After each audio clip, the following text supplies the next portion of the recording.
Hello, everyone. Konnichiwa. Welcome. Bonjour. Bienvenue. Bienvenidos. That's about it for me, languages.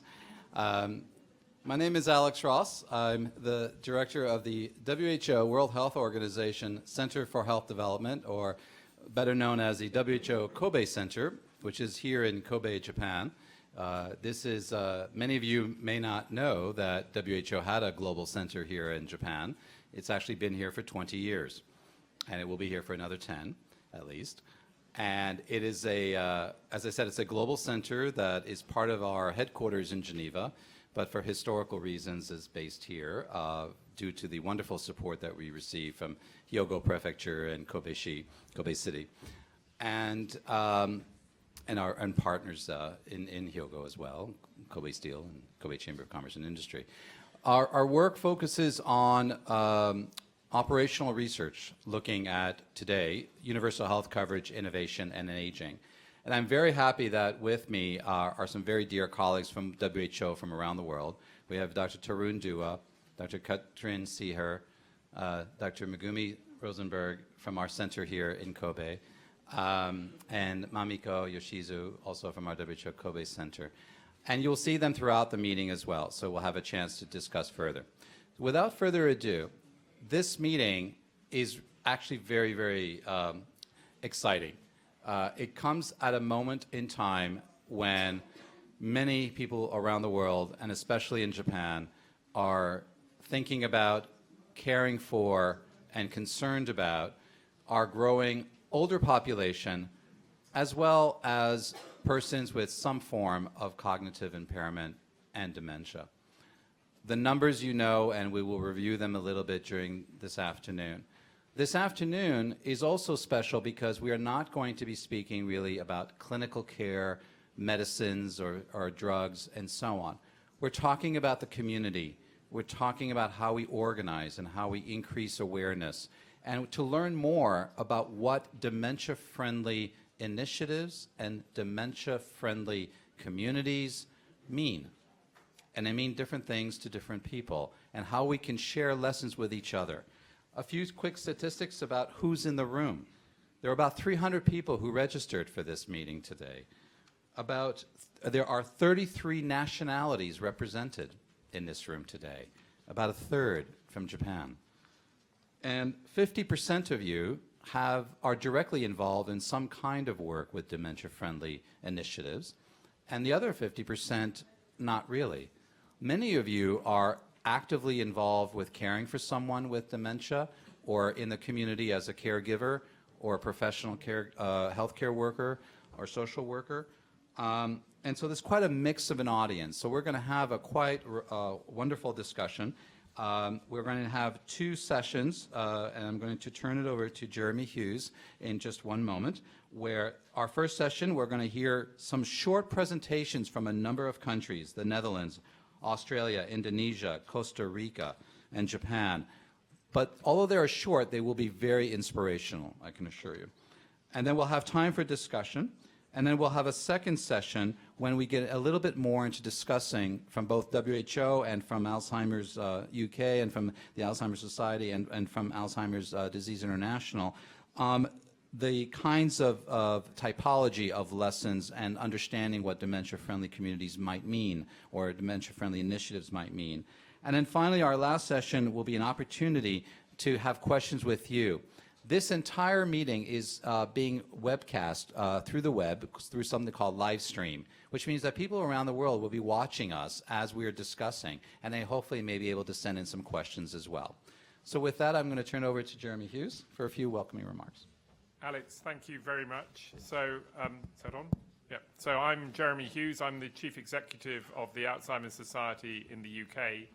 And we're very proud and honoured to be here today on behalf of Alzheimer's Disease International and with the WHO Kobe Centre to have this first international symposium on dementia-friendly communities that's operating in this way.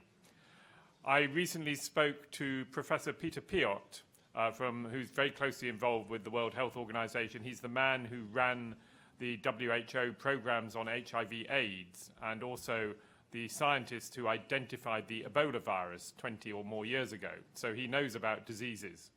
And Professor Piot said to me, dementia is the global health time bomb. It's the thing that will destroy our health systems unless we tackle it in a proper way. And we can see that by the numbers. So 47.5 million people around the world living with dementia today, increasing by over 9 million each year. I remember it by saying 1 and 2 and 3. And that means every 3 seconds, somebody else develops dementia somewhere in the world. So it is, as Professor Piot said, it is the biggest health challenge we face. And from the work we've done in the United Kingdom, we know from market research that it is the health condition most feared by people today. So it's overtaken cancer as the thing that people are afraid of, because cancer people see that you can get treatment for. Dementia, there is no treatment, there is no cure. It is the thing people are afraid of. And just last November, in the latest annual statistics for England, dementia overtook cardiovascular disease to be the biggest killer. So the imperative of acting on Alzheimer's and dementia is very clearly there. But the difference from other diseases is that we cannot tackle dementia just from the health and care system. It needs a whole society response to make it possible to make that difference. And we realised this in the UK when we spoke to the Prime Minister, then David Cameron, who in 2012 spoke at our national conference and committed to dementia being his one health priority that he would personally tackle. And this is a commitment that has been continued by Prime Minister Theresa May, has reinforced and continued that commitment. Now, the advantage of the Prime Minister taking the leadership is that it opens all the government departments and all parts of society. It's not seen as a challenge only for the Ministry of Health. It's a challenge for all ministries to play their part. And we came in 2012 to Japan, and we saw the initiatives here that had already been developed in Japan, the Caravan Mate Dementia Supporter Program that has grown significantly and changed public attitudes to dementia in Japan.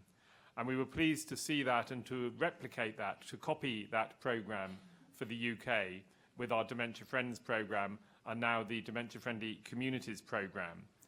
As recognition of that collaboration, there's now a partnership between the UK government and the Japanese government.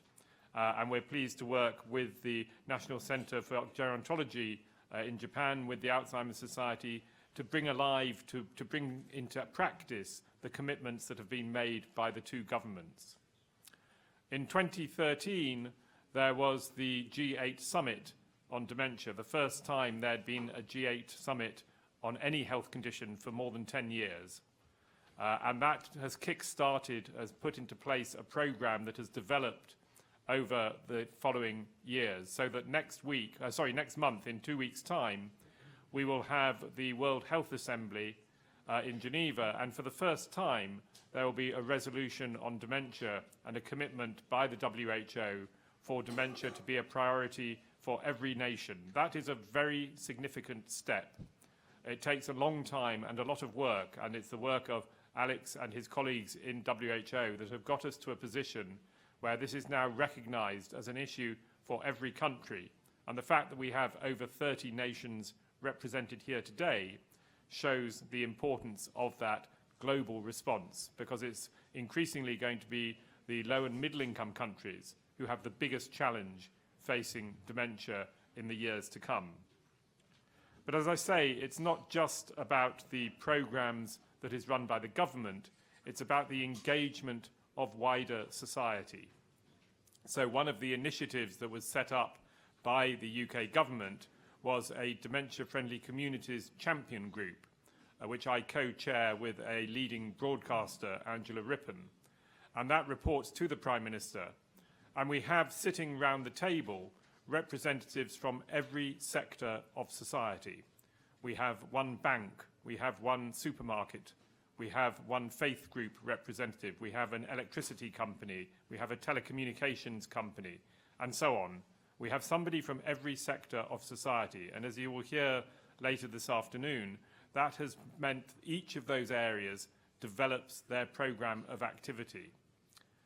We'll come on, as Alex said, to a series of presentations in a few minutes from around the world that shows how far we have come in the space of only 5 years in starting a dementia-friendly communities revolution that is changing the way people act and behave in their businesses, in their voluntary organisations, in their communities to support people with dementia. Because we know that people with dementia want to be included in society. We used to have day centres where people went, and I met somebody, a woman in London, and she is now supported by Alzheimer Society in a community programme with a volunteer who allows her to participate in the community. And I said, what is different today from what it was like a few years ago, 2 years ago, when she was in the old approach? And she said, I used to be dumped in a day centre. I used to be left in a day centre and picked up again at the end of the day. And I was put in a place just with other people with dementia, and I was expected to be happy just being left in a day centre.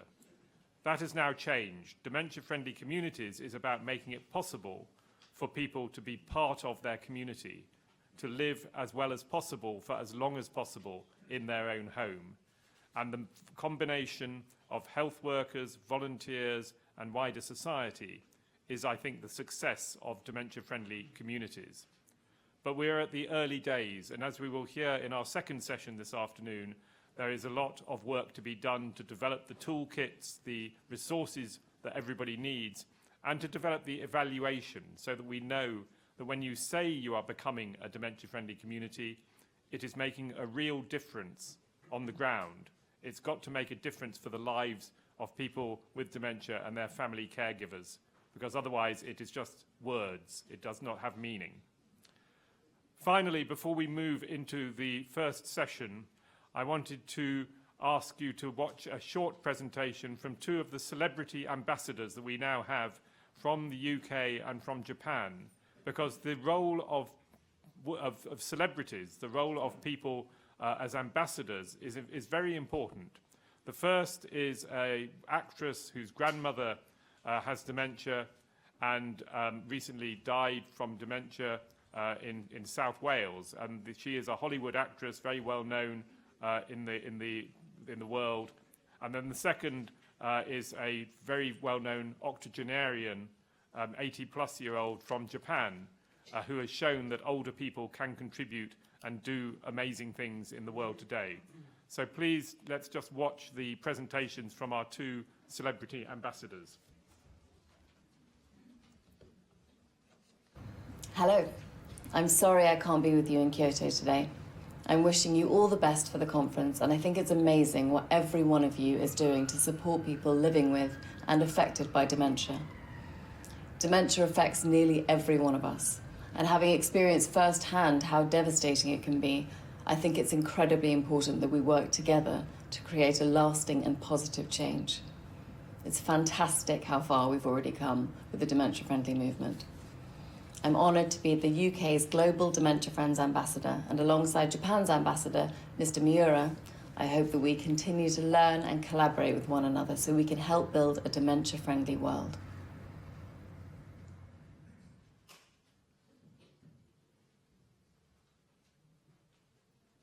皆さんこんにちは。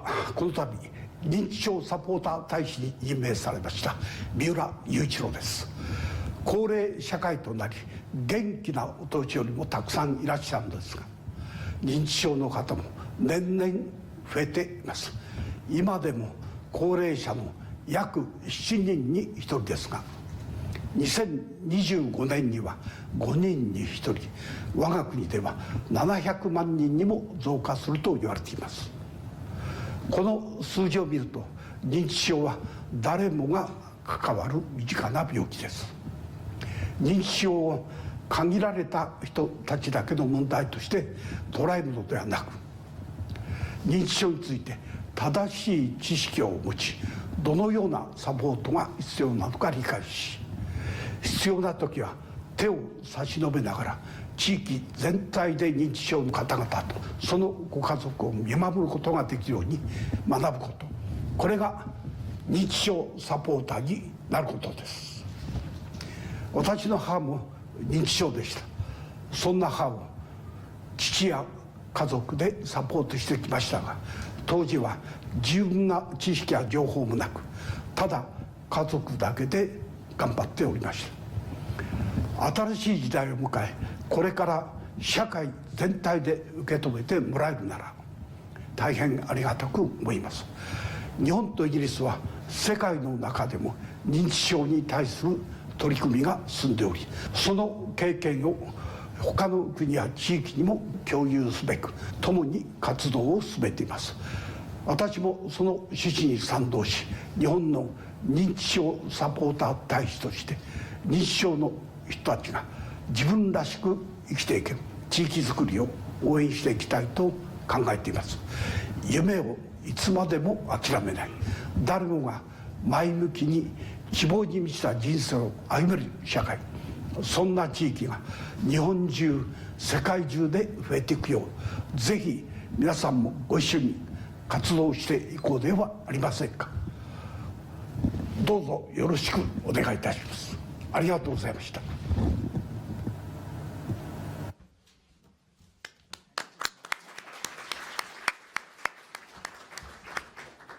So this is a fast-growing movement. 5 years ago, we would not have had this room. We would have been a very small number of people sitting around one table.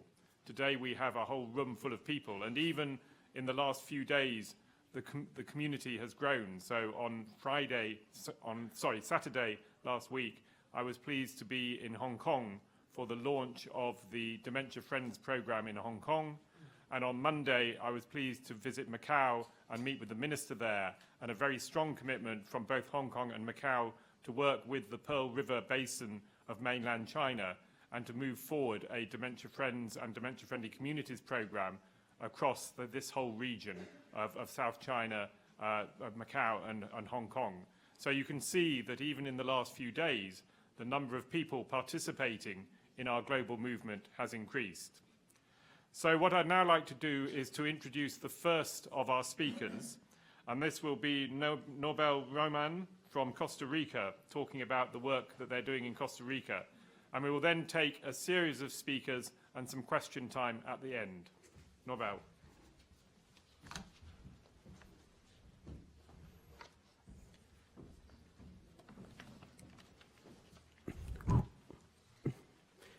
Good afternoon. Thank you very much for inviting me to this important event, especially with a subject that might be a good hope in our countries. It is also an honor for me to show the action that have been developed and implemented by a country with middle income, which believes in the possibility of shared efforts. First of all, I would like to introduce my country in just 2 minutes. Costa Rica is located in Central America. We are 4.9 million inhabitants. We are identified by a verbal expression, pura vida, pure life, which means that our country is surrounded by natural environments, and we have mountains, forests, 2 oceans, and various fauna and many volcanoes. We do 25% of our territory is protected areas. We do this for the future generations, both of our country and the world.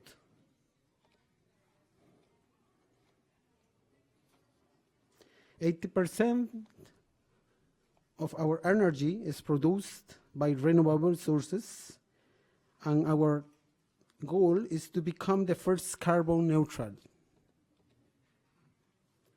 country in 2020. We do not have an army, and we think that makes us stronger.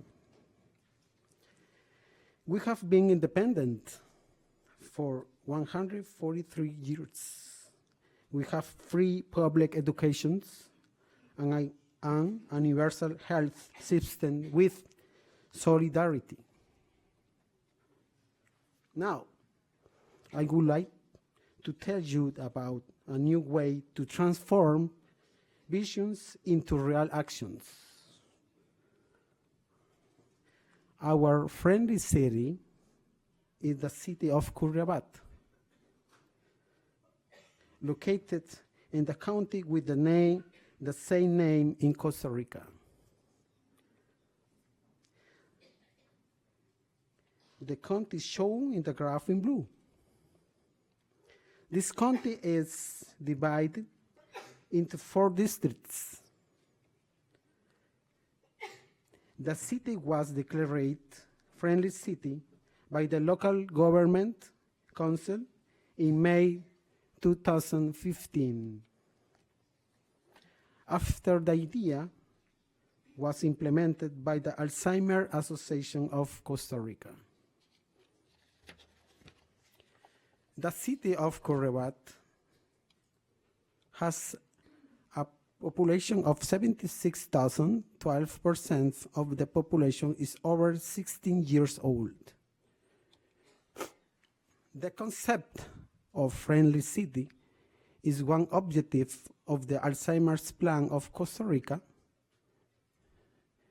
and it is our commitment to launch this project. The Alzheimer's Plan of Costa Rica was the first launched in a middle-income country and the first one in the Latin America. This little red dot is Costa Rica. Look. We believe that the ingredients needed to implement a friendly city is work with impulse to offer health, and that to keep working together.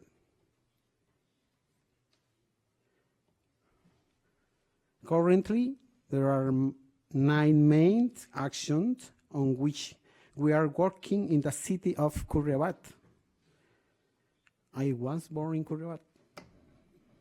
I am going to comment to each of them.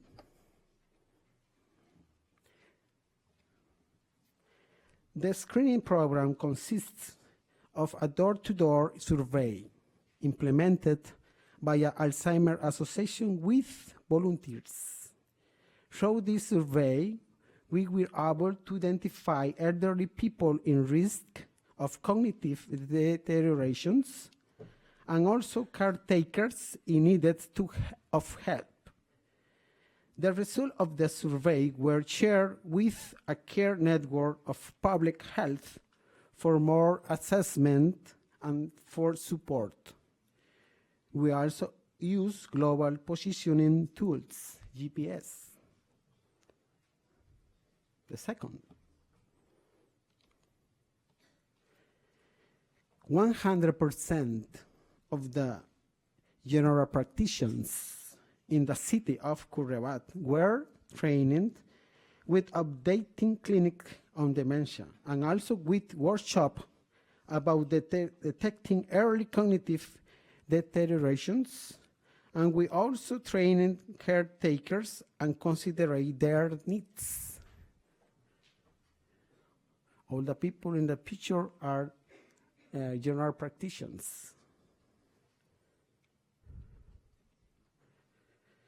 Risk reduction is a fundamental issue, and we had the idea of having 2 races with the subject of risk reductions. The races were called Run for Your Memories. And this photo presented to the media, we can see the Vice Minister of Health in the last line, the mayor of the city of Curriabat, the director of the Council of Elderly People, and the person in the chair of the Alzheimer's Plan in the government, and the rector of the Santa Paula University, which is located in Curriabat and which promotes the Alzheimer's associations.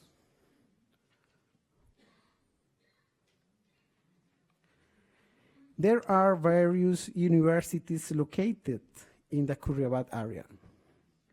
One of those is the Santa Paula University. This university is fully integrated with the idea for Friendly City, and they have helped with curriculum changes, with the organization of congresses, and even creating new careers. 2 classes of professionals have already graduated in management of dementia. Many of those professionals are already working in the field.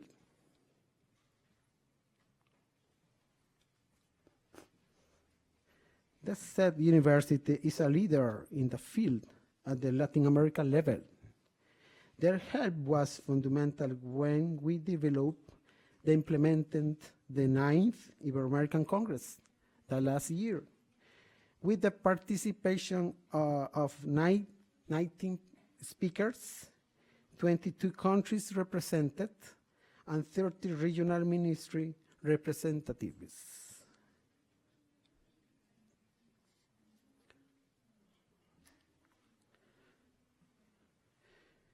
We established the headquarters of the 1066 study in Costa Rica in the city of Curriabat with support from the university. We also created a research center to provide more support. We hope this action generates similar action in the Central America countries. We are planning this work in the next month.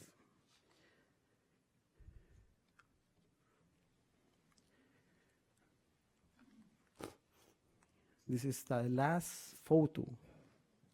The local government of Curriabat is working with a community project called of the House of Caretakers, which when implemented will provide support to all the caretakers of this country and neighboring countries. These are really photos.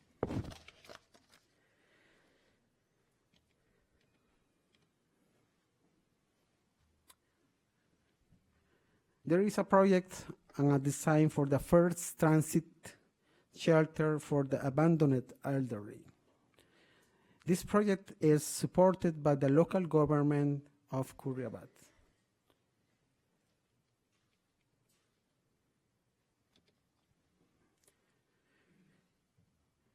We are working with a project of the Rest Center, which is a project to help and support the caretakers of the county, but still promoting the idea that the home is the ideal place for the elderly to live.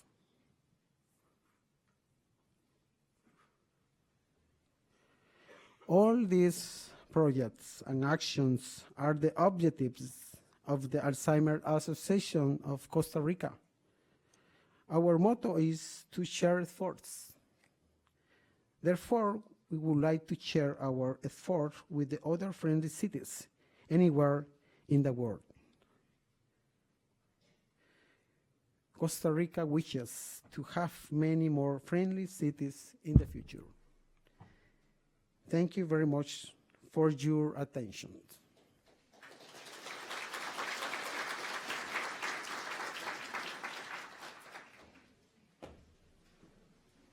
Thank you, Norbel, and a very good example of being on time. So thank you for setting a good example.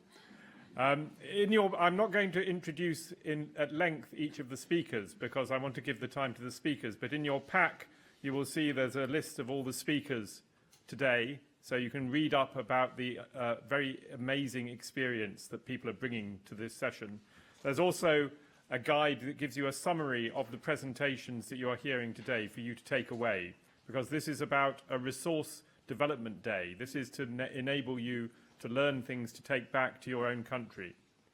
So my second speaker is Iris Spanjers from the Netherlands to talk about the work that Iris and her team have been leading in the Netherlands.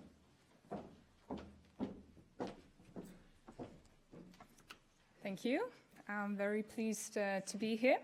My name is Iris Spanjers, and I'm campaign and publicity manager for the program Together Dementia Friendly in the Netherlands. I'm going to start off by talking about the current situation of dementia in the Netherlands. We have 65 people with dementia currently, of which 70% still lives at home. This is a government policy, but also what most people want themselves. We have an aging population, lots of people over 65 after the baby boom of Second World War. And the number of dementia, people with dementia is going to double in the next 20 years. Our healthcare system is under pressure, and we have an overburdening of informal carers. It increasing from 1 of 10 to 1 of 6. And there's still some taboo and shame about dementia in the Netherlands. So we started a program Together Dementia Friendly. It's a part of the Delta Plan Dementia. It's an 8-year national groundbreaking program in Holland that started in 2013. And one of the pillars is creating a more dementia-friendly society. The Ministry of Health, Welfare and Sports is supporting this program with 10 million in the next 5 years. And we started a national campaign last year with the aim to start a national movement. We need good professional care for people living with dementia and the caretakers, but also dementia-friendly society.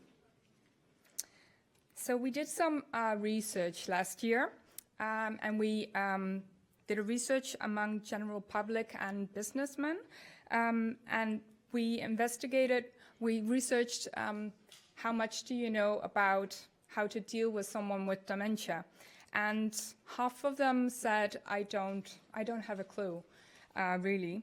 And then a striking finding was that people overestimate their own knowledge.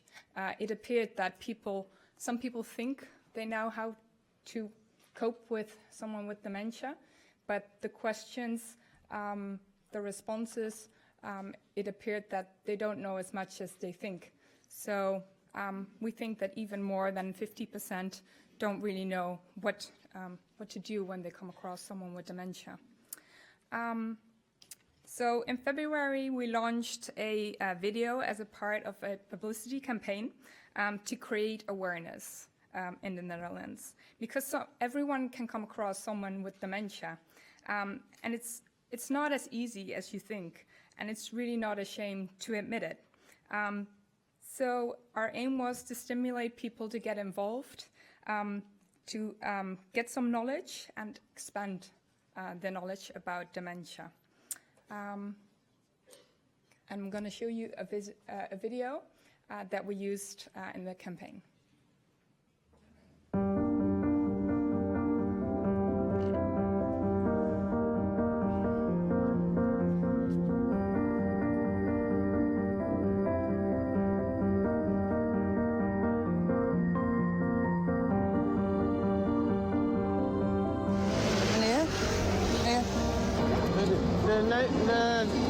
Ik moet naar huis. En ik weet het even niet. Nee. Mevrouw? Oh, nee, sorry. Dus, Kunt u het bij de bakker vragen? Hier, kan ik u helpen? Nou, ik zou zeggen, ga naar binnen. De winkels zullen het ongetwijfeld weten. Want ik vond dat u net zo in de war was dat ik een beetje bezorgd ben of u wel veilig thuis komt. Ik denk dat u het handigste naar de politie kunt gaan. Ik zou u graag willen helpen. Ik weet nog niet zo goed hoe. Te denken hoor. Ik wist niet op dat moment hoe ik eigenlijk zou moeten handelen en wat ik zou moeten doen. En hoe ik die man best zou kunnen helpen om hem in de goede richting te sturen. Nee, als je het weet, ja, dan ben je sneller geneigd om in te grijpen. Ja.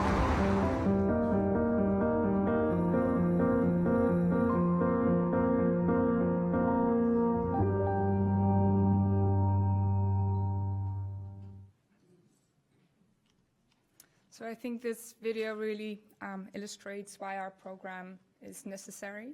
We had some great results from this publicity stunt. We had over 2 million views on Facebook. We had lots of free publicity in papers, television, radio. We created more awareness. We saw this by all the shares and comments and stories that we saw on social media.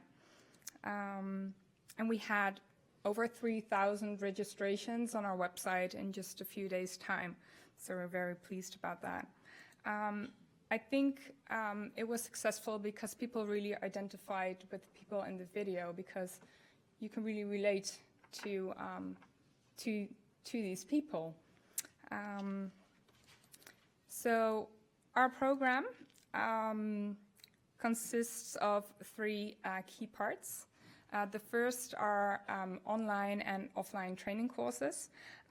This is a very important part of our program, because we feel it's not enough only to create awareness. We really want to give people some knowledge and skills in how to interact with people with dementia.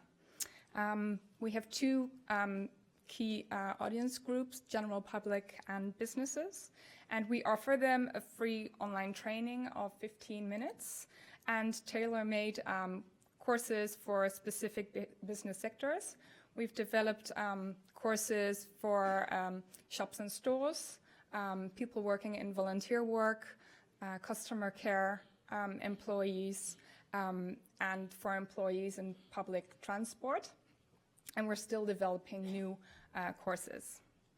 Of all our people that registered, 41% already followed one of our training courses, and we hope to even get more people to follow one of the courses.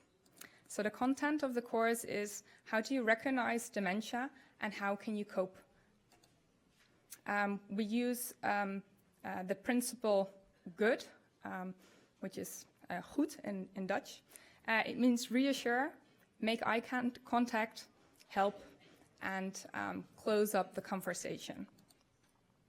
And the training says that only with just a little bit of help you can make a big difference in the lives of people with dementia. We currently have about 150 volunteers that provide offline training courses and in-company training courses. By the end of this year, we hope to have 200 volunteer trainers who are trained by the program. And they've given 72 training sessions in the last 6 months. We also have a Train the Trainer program. We educate people within companies to educate their colleagues. So in this way, they can pay it forward within their own company. And they get a 2-day training course given by people of our program. The second key part is involving companies and local authorities. We stimulate them to train their staff by following an online course or in-company training on location. And we also provide the possibility to add a training course into their own business system. And we ask them to help expand the movement. So we see that more and more companies and local authorities are joining our movement, which is really great. For instance, we have a supermarket chain, Albert Heijn. They started off with a pilot of 10 stores, and now they're expanding and giving training courses to their employees for over 100 stores. Transport company who are training about 10,000 of their employees. Home care organization, we're still currently developing a training for home care employees. And this organization wants to train 4,500 of their employees in the next year. And we have the city of Rotterdam, who are very enthusiastic about training their employees. And there is a possibility of over 11,000 employees. And finally, we started a national campaign to create awareness and activate people to register and follow one of our courses. And we do this by TV commercials, they're animations, and we've reached over, well, almost 8.5 million people in the last 7 months, and we'll continue showing these TV commercials for the next few years. And people have seen the commercial approximately 7 times. So everything we do is multi-channel. So we use different channels multiple times to really create awareness. I'm going to finish by showing a little video about a store, a supermarket store, who did the course, the training course, and they are telling about why this is very important for them to do, and we hope this is an example for many, many companies to come. Yeah. We zijn hier bij de Albert Heijn in Doorn. De eerste keer dat ik er echt mee te maken heb gehad is mijn oma, die was dement. En daar kwam ik erachter dat die mensen echt hulp en zorg nodig hebben. Ja, daar werd ik door geraakt en daar wilde ik ook echt graag iets mee. Het leuke is dat alle medewerkers hier getraind zijn in deze winkel in Doorn. Dementie was voor mij onbekend terrein voordat ik de training heb gedaan. In eerste instantie vond ik het ook heel eng om daar mee te doen en om daarna dan klanten te gaan helpen die wellicht dementie hebben. Door die training weten we hoe we moeten handelen. En dat is denk ik het belangrijkste doel van die training geweest. Het geeft voor mij persoonlijk vooral voldoening en rust dat ik die kennis heb, dat ik zo'n persoon kan helpen en door de winkel kan begeleiden.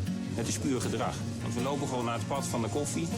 En dan pakken we een pak koffie en dan zeggen we, bedoelt u dit? Mensen gaan hier nooit de winkel uit, mensen met dementie, zonder dat ze geholpen zijn.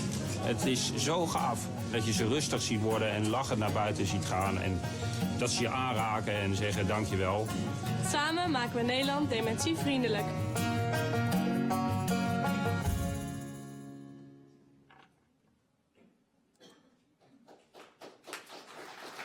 Thank you very much. Arigato.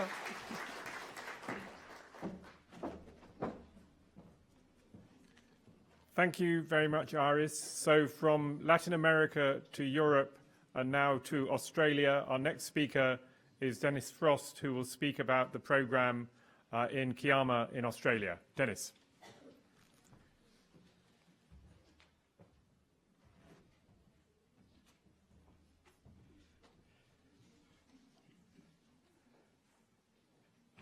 Okay, I've already lost 3 seconds. I've got to work out how the magic button works here. Something advances. Before I begin, I'd just like to begin with a joke, because in a little pre-meeting here, it was discussed that I have less time than I planned, just like when I was diagnosed, except for they've stolen 2 minutes of my time, and I don't know how much dementia's stolen of my life.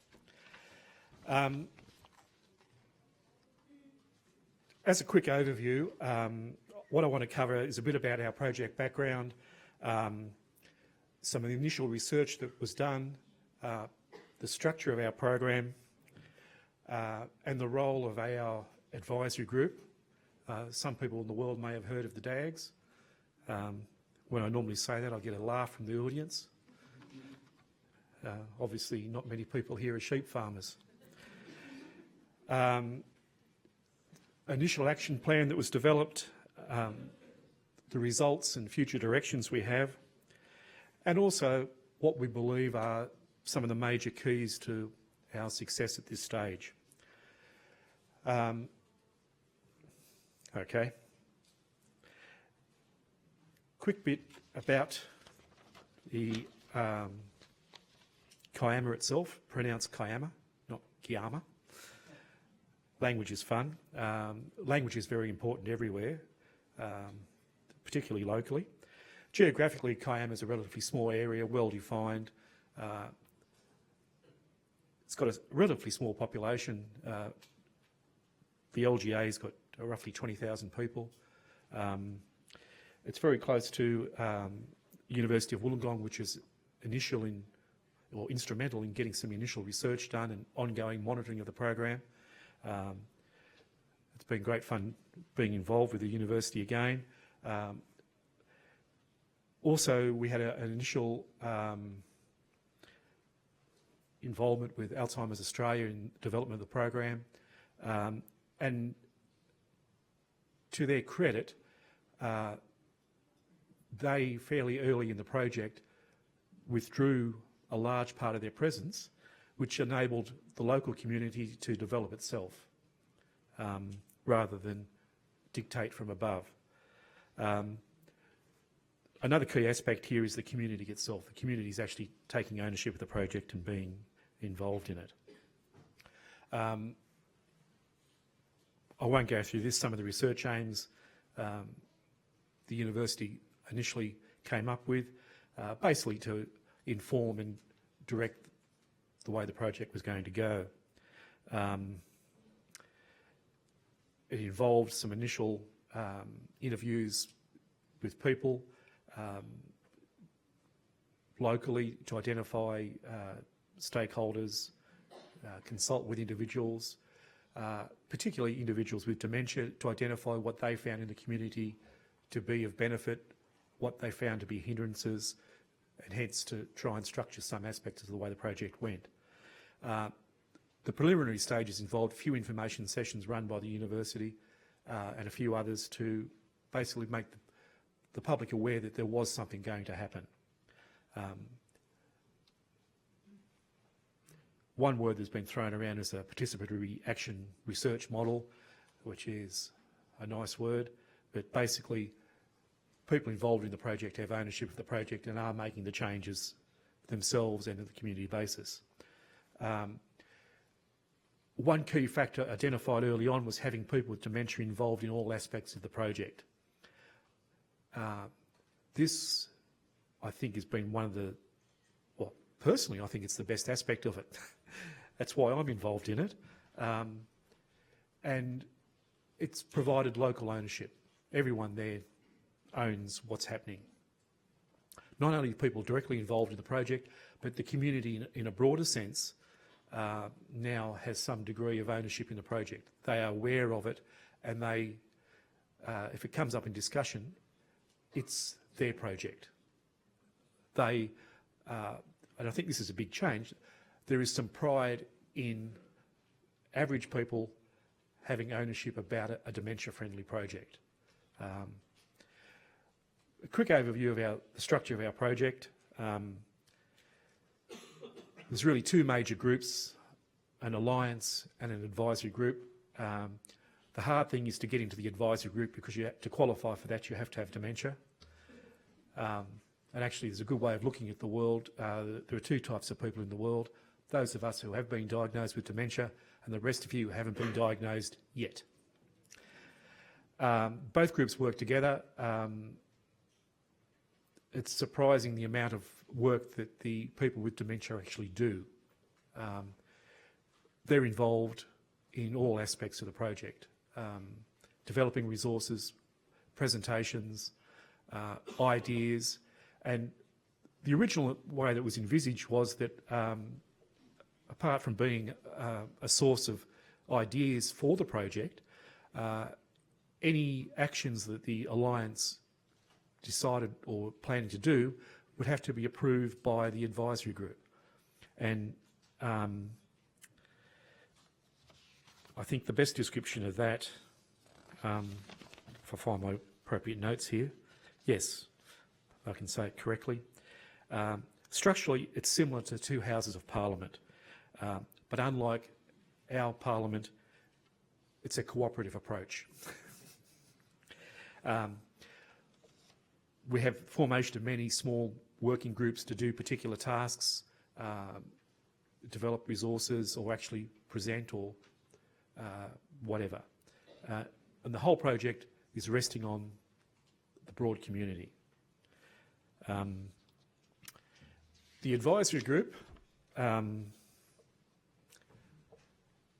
it's got a fairly strong role in it, and I think that can be best summarised by that first line there, nothing about us without us. I've seen lots of things that have been done in the name of helping people with dementia, and all they're doing is helping the person's ego, not the people with dementia. At the end of the day, if we aren't being serviced, no matter how happy you feel, you're wasting your time and our time. And time is one thing we don't have.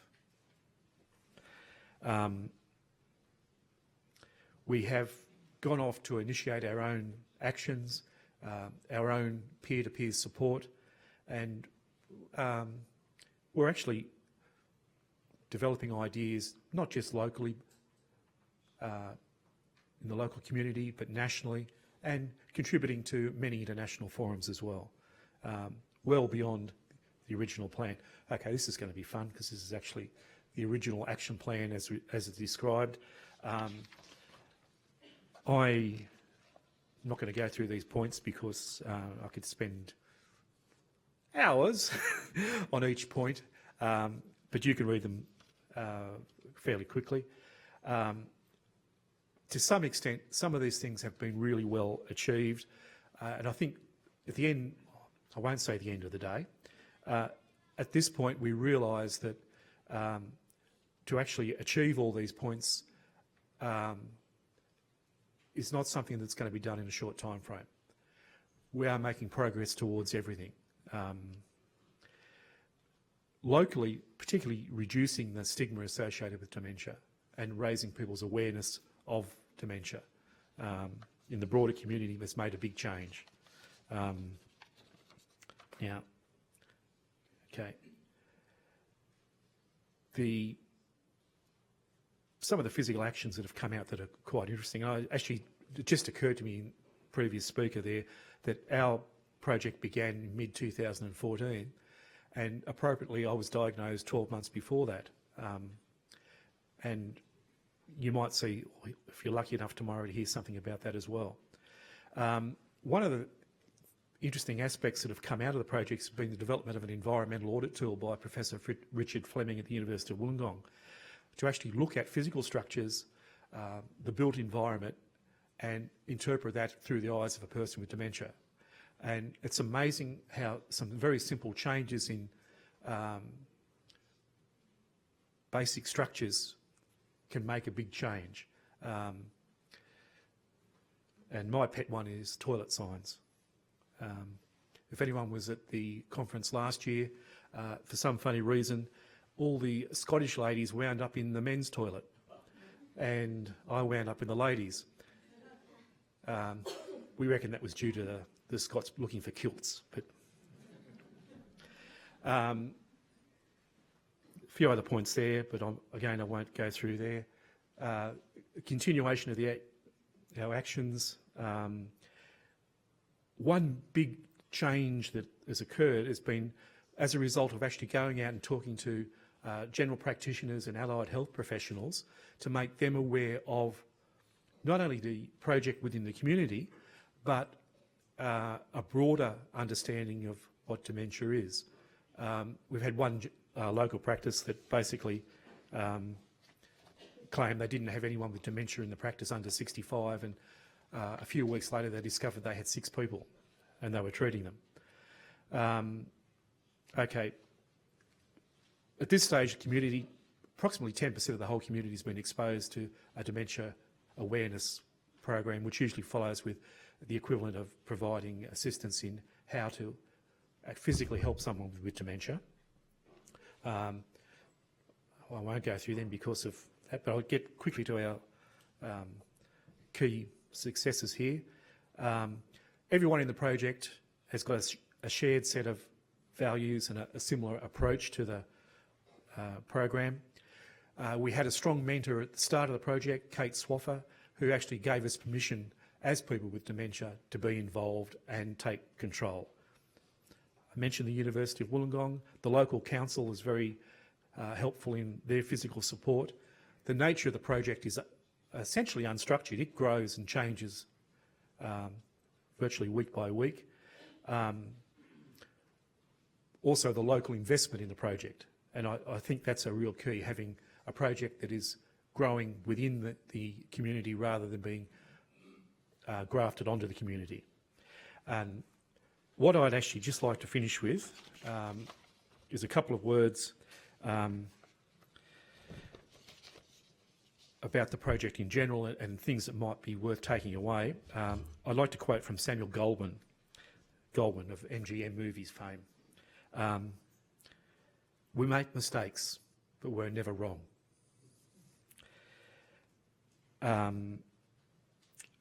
And it's not what we achieve as individuals that's important, but it's how we achieve it as a community. And I would like to conclude with a remark from a famous character: live well and prosper. Thank you.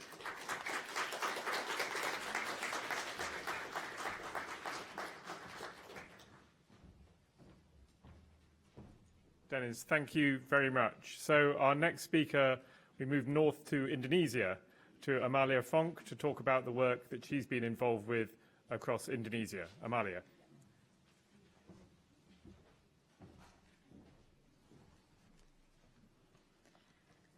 Good afternoon. Thank you very much for having us here. I will be really quickly with these slides for the background for what we do in Indonesia, and then later on I will show you videos to get you more impressions of what we do in Indonesia.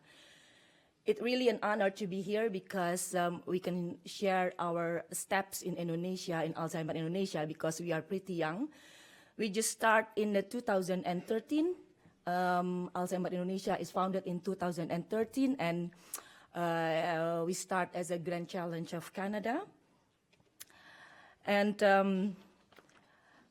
after that, we try to make a campaign because the stigma of dementia and forgetful in Indonesia, it's pikun. Pikun is memory loss. So when you get older, then they start to think it's normal. So you are pikun, it's okay, you are old. So we try to create something that do not underestimate memory loss. And from there, we are years to years, we try to get support from private sectors in 2013, and from universities, governments, 2015. We try to moving forwards to learning the tools, because we are going to Alzheimer University, and also adapt the tools and also try to implement, starting, of course, in Jakarta, our capital. And in 2016, we try to reach more to schools and universities, and also we are moving forwards to the local government. And until now, the campaign is still moving on. Jangan maklum dengan pikun, do not underestimate memory loss.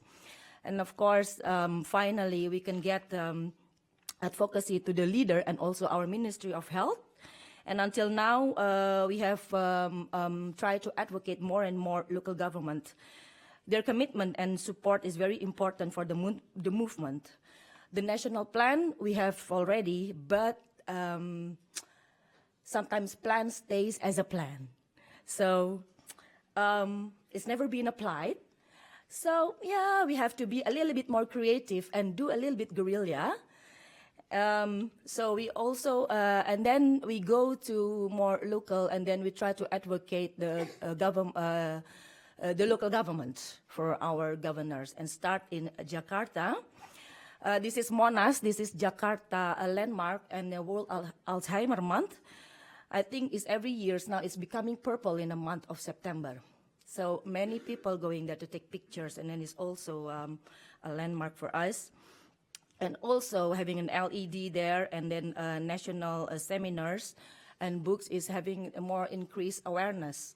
And from the awareness, then we can have more dementia-friendly society, because people getting more and more knows about Alzheimer dementia. And in 2015, with Jakarta government, we have a declaration of Jakarta dementia-friendly, and of course expanding still to high schools and company and malls. We like to shop a lot in Jakarta, so there is, I think it's a lot, it's more malls than other things. Yeah, we spend a lot in malls, and we try to tell them that it has to be dementia friendly too. And This is the highlights of our sharing to you. Later on, you can detail on the videos. In 2016, with the Jakarta governors, we launched a purple troops. Purple is our colors, and Jakarta has some purple too. And then purple troops is actually is a social task force as part of the Jakarta governor. And then Alzheimer Indonesia approaching them and tell them, because we declared Jakarta dementia friendly already. And we give them a training starting with 50 people and start to make them know and aware about dementia. Because as simple in Jakarta, our problem is missing seniors. So they are no family, no everybody, and then they just like walking around at the city and being like homeless, and that kind of a life they have. So it's also we have a Clue app. It's an app of our government in Jakarta. Actually, the app is to report a problem. So if we found a broken road, falling trees, and other reports, and now we're adding a button in the app itself, is a missing elderly button. So if you are, you see in the road, and then you see it, and then you can push the button and take a pictures, and I see him or her in this road, and then it's connected to the Jakarta Smart City Center. And then they will inform also into the social media WhatsApp group. WhatsApp group is working fantastically in Indonesia. So it's there. You can see how it works later in the video. And the latest one, we have the Young Caregivers Unite, because we try, they are agent of change of being the dementia-friendly environment, because the young people, they have more energy. And then this is just new. This is, I think, it's just 2 months ago or 3 months ago we are gathered them, and the total outreach of this since 2013 and 2017, we have around 500 health workers. 20,000 students and 500 employees, 5 local governments, 10,000 mass program, 15 million mass media. Is it? I think 99% of it is not paid. We don't pay. It's not a paid media, and 500 overseas exposures, and hundreds of NGOs who's already being aware of we are here. And the results in the World Alzheimer Month 2016, from 2013 until 16, and 3 years, we are having a series of roadshows of awareness in Jakarta, Depok, Salatiga, Bandung, Solo, Yogyakarta, Surabaya, Malang, Manado, and we are going to Brunei, Kuala Lumpur, and also Den Haag. Why we are going? Indonesia is pretty a lot of water. We have seas, and we are in the many islands. So we try to do the best of our energy to the more the north, to the east, to the west, to the east, to the north, to the south. It's everywhere. So. And then we try every time we go abroad, and then we have our friends, and then we are trying to advocacy with our embassy too. That's why we are in Den Haag, Kuala Lumpur, Brunei, and also other countries. How we do it? With the communications and community support, educations and outreach, caregiver support group, Dementia Friends, with the volunteers and champions, active aging community, the Purple Troops, of course, from the government, Jakarta government, and researchers and innovators. And we're aiming that we can be more care for our elderly, and promoting healthy lifestyle, advocating the government to have policies on dementia care, and and also always go a source of information and related for dementias. And last but not least, we will be the host of the 20th Asia Pacific Regional Conference from ADI. The topic is Dementia, the life cycle approach. It will be held in 4 and 5th November in 2017 in Jakarta, Indonesia. So we are really, really hoping that we will meet you guys also there this year in November. And terima kasih. Arigatou gozaimasu. Video? No, the video. The film. There's the film there. Okay. We'll try and find the video and play it maybe after the tea break to make sure we don't lose it.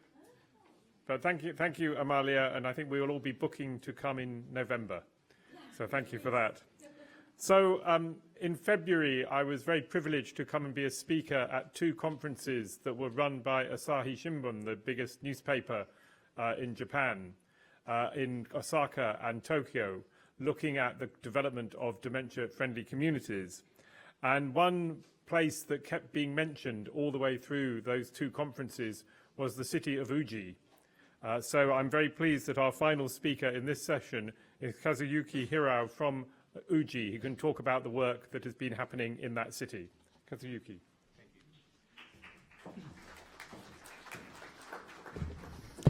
Thank you for your kind introduction and perfect pronunciation. Huge. And good afternoon, everyone. I appreciate this opportunity to introduce our action in Uji. I will talk on behalf of our team.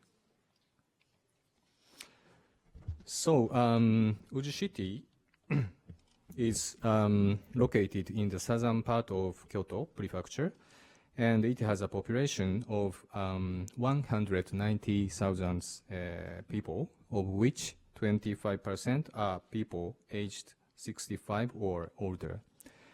In addition to historical resources, Uji is famous for tea. You should taste and buy it as a souvenir to contribute our dementia-friendly community in Uji. Promise. So this is tea picking, collaboration between people with dementia and traditional industry as employment support. A woman who has amnesia showed a wonderful performance in tea picking because she keeps her procedural memory. Young students, my students, learned her skills beyond generations. After tea picking, the picked leaves were carried to tea factories, and people with dementia earned substantial money. So originally, a tennis club for people with dementia and their families were established at Kyoto Prefecture Rakunan Hospital in 2012. They naturally organized a peer support group. They began to call themselves Fellows of Lemon. Fellows of Lemon have come together at Dementia Cafe in community. The program consists of lecture, concert, and free time to interact with each other. The mayor, sitting here, witnessed the atmosphere of Lemon Cafe, where people are enjoying regardless of dementia. And it led to the declaration for dementia-friendly community by the mayor in 2015. So this is the first municipal declaration to realize a dementia-friendly community in Japan. We prepare to start Dementia Action Alliance for 1 year. This is a theme of the DAA promotion conference. So people from different fields collaborate around people with dementia and their families. So the form of DAA had already started from here. In this way, UJI Dementia Action Alliance, nickname is Lemonade, started in March 2016. So there are surprisingly 34 companies and organizations participate in UJI DAA now, including shops, wow, this is old version of slides. So sorry for the Japanese. So including shops, transport, bank, and university. So I will introduce action by a university in UJI DAA, for example. So Kyoto Bunkyo University, my university, is only one university located in UJI. So collaboration between people with dementia and Kyoto Bunkyo University started. This is the working group meeting. So each group consists of a couple of persons with dementia and the partner, and some students and supporters. So they discussed about collaboration between people with dementia and university students at the first meeting. They produce and organize ideas around people with dementia and their families. Sorry, in Japanese, this is an old version. So they, this is an idea from one group, support of shopping, lecture at university, festival, and cafe. So we began to realize these ideas one by one.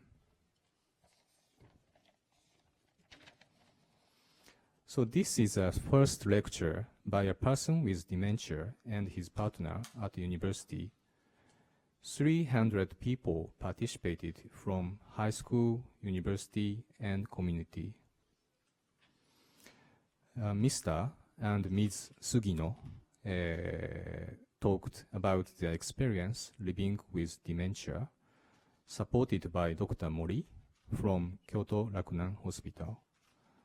Their talk moved the audience and changed people's stereotyped image of dementia. Sorry, I skipped this. So this lecture led to the meeting with the president, and Kyoto Bunkyo University formally participated in UJI DAA. We had a lemon cafe at the university for the first time too.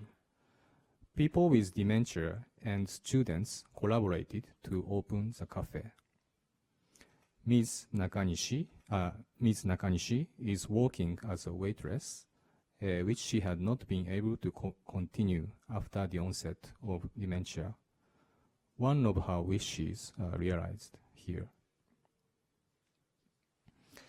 We tried support of shopping in supermarket as livelihood support.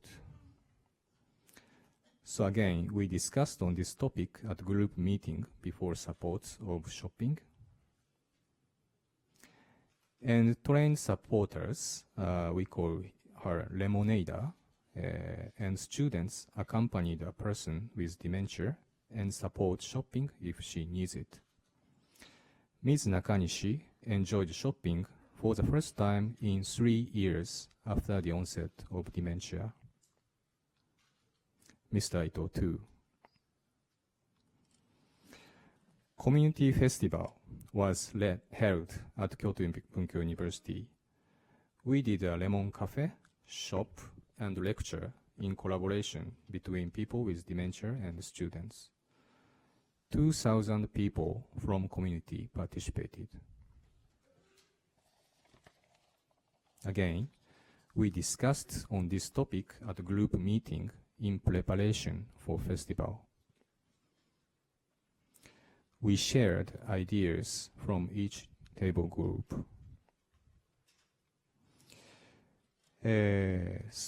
This is a lecture by Mr. and Ms. Ito with Dr. Mori. Their talk moved the audience deeply, and we experienced an epoch-making scene. A person with dementia living in community questioned Mr. Ito from the floor. He opened his dementia to the community and about preparation for forgetting soon. So after the lecture, many people gathered at Rippon Cafe and enjoyed face-to-face interaction, surrounded by expressions by people with dementia and their families. This is their paintings and drawings. We will we could imagine a dementia-friendly world if these places spread in community and the barrier disappears. We will work together with people with dementia and their families towards the realization of a dementia-friendly world. So this is a leaflet by our UJI team, unfortunately in Japanese only. We distribute these booklets at the booth of Kyoto and AAJ, so please ask me if you are interested in it. So I will talk on the assessment of UJI DAA by people with dementia themselves in the workshop on 19 April. Thank you for your kind attention.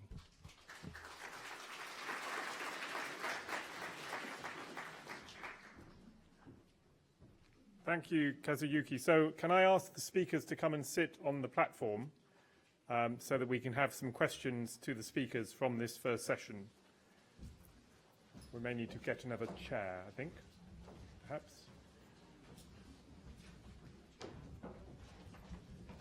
So we have about 15 minutes or so for questions and discussion.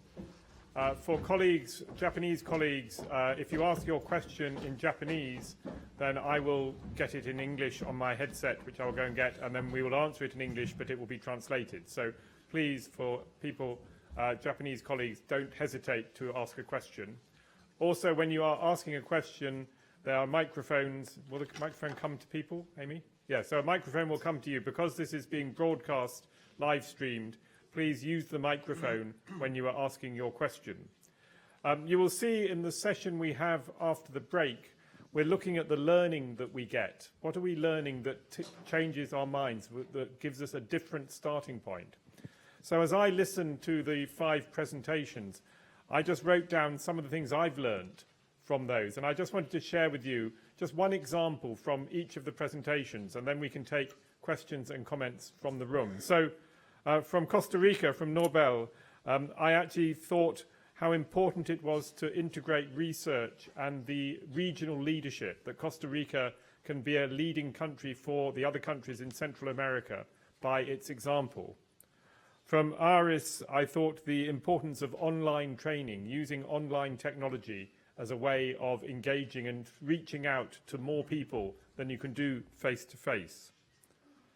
From Dennis, the centrality of people with dementia to running the programme, because only if it makes a difference for people with dementia and their family caregivers do we know we're achieving something. And you know, the people who know best what will make a difference are people living with dementia. From Amalia, I thought a very strong message was around the involvement of students. I think you said 20,000 students and a whole generation, creating, if you like, a dementia-friendly generation of young people who don't have the stigma and the discrimination that we've seen in the past. And finally, from Kazuyuki, when you started with the example of the tea picking, how important it is and how possible it is to create and develop employment opportunities for people with early onset dementia, because a lot of self-dignity, and I know very true in Japanese society, dignity comes from being able to work and being able to participate. And if you can create, as they've done in Uji, the chance of people to carry on working, that's a really important message. So those were just 5 examples, one from each of the speakers that I've taken away, things I've learnt from this afternoon. I'd now like to hear comments or questions from anyone who's here to our speakers. Who would like to go first? Anyone who wants to share their own experience, to add to the experience that you've heard already? Yep. I'd just like to ask a question of Iris. The Netherlands is known for having exemplary aged care facilities for people in more advanced stages of dementia. And I'm just interested to know whether that's something which is still being developed, the cottage-style facilities, or is the move more towards having people stay at home? So is there still a place for those types of services? Could you just say who you are and where you're from? I'm sorry, I'm Jane Thompson. I'm from Australia, and I'm a former carer of a partner with dementia. Great. Thank you, Jane. Both are happening. I mean, there's facilities, big facilities, but also very small-scaled facilities for people with a later on stage of dementia, but people who are still capable of living at home with a caretaker. We try to keep them at home as long as possible, and that's what the program is for, to keep them at home as long as possible. But when they come to a stage where this is not possible anymore, then there's different small and big-scaled facilities for them. Who would like to go next? There's one here and then one at the back.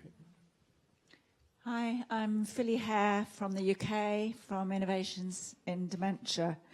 And until last year, I was leading the programme of work being run by the Joseph Rowntree Foundation. And I just wanted to really add on a little bit from what you were saying, Dennis, in particular, and the way you stress the importance of people with dementia being at the heart of building dementia-friendly communities. And I think the learning over the last few years in the UK is that that infrastructure, that development and support to bring people with dementia and their families together with each other, because often they're very isolated, they don't know each other, that brings many, many unanticipated benefits. People develop confidence, they realize that they can still keep living, and then they start working out how to change their communities together. And there are so many examples now across the world, but in the UK, with 85 groups in the Deep Dementia Network, all led by people with dementia themselves. So to me, that's one of the key elements of our learning. We cannot start building a dementia-friendly community without bringing people with dementia together. Thank you, Philly. Shall we take the next speaker from the back, and then we can take some more comments from the platform?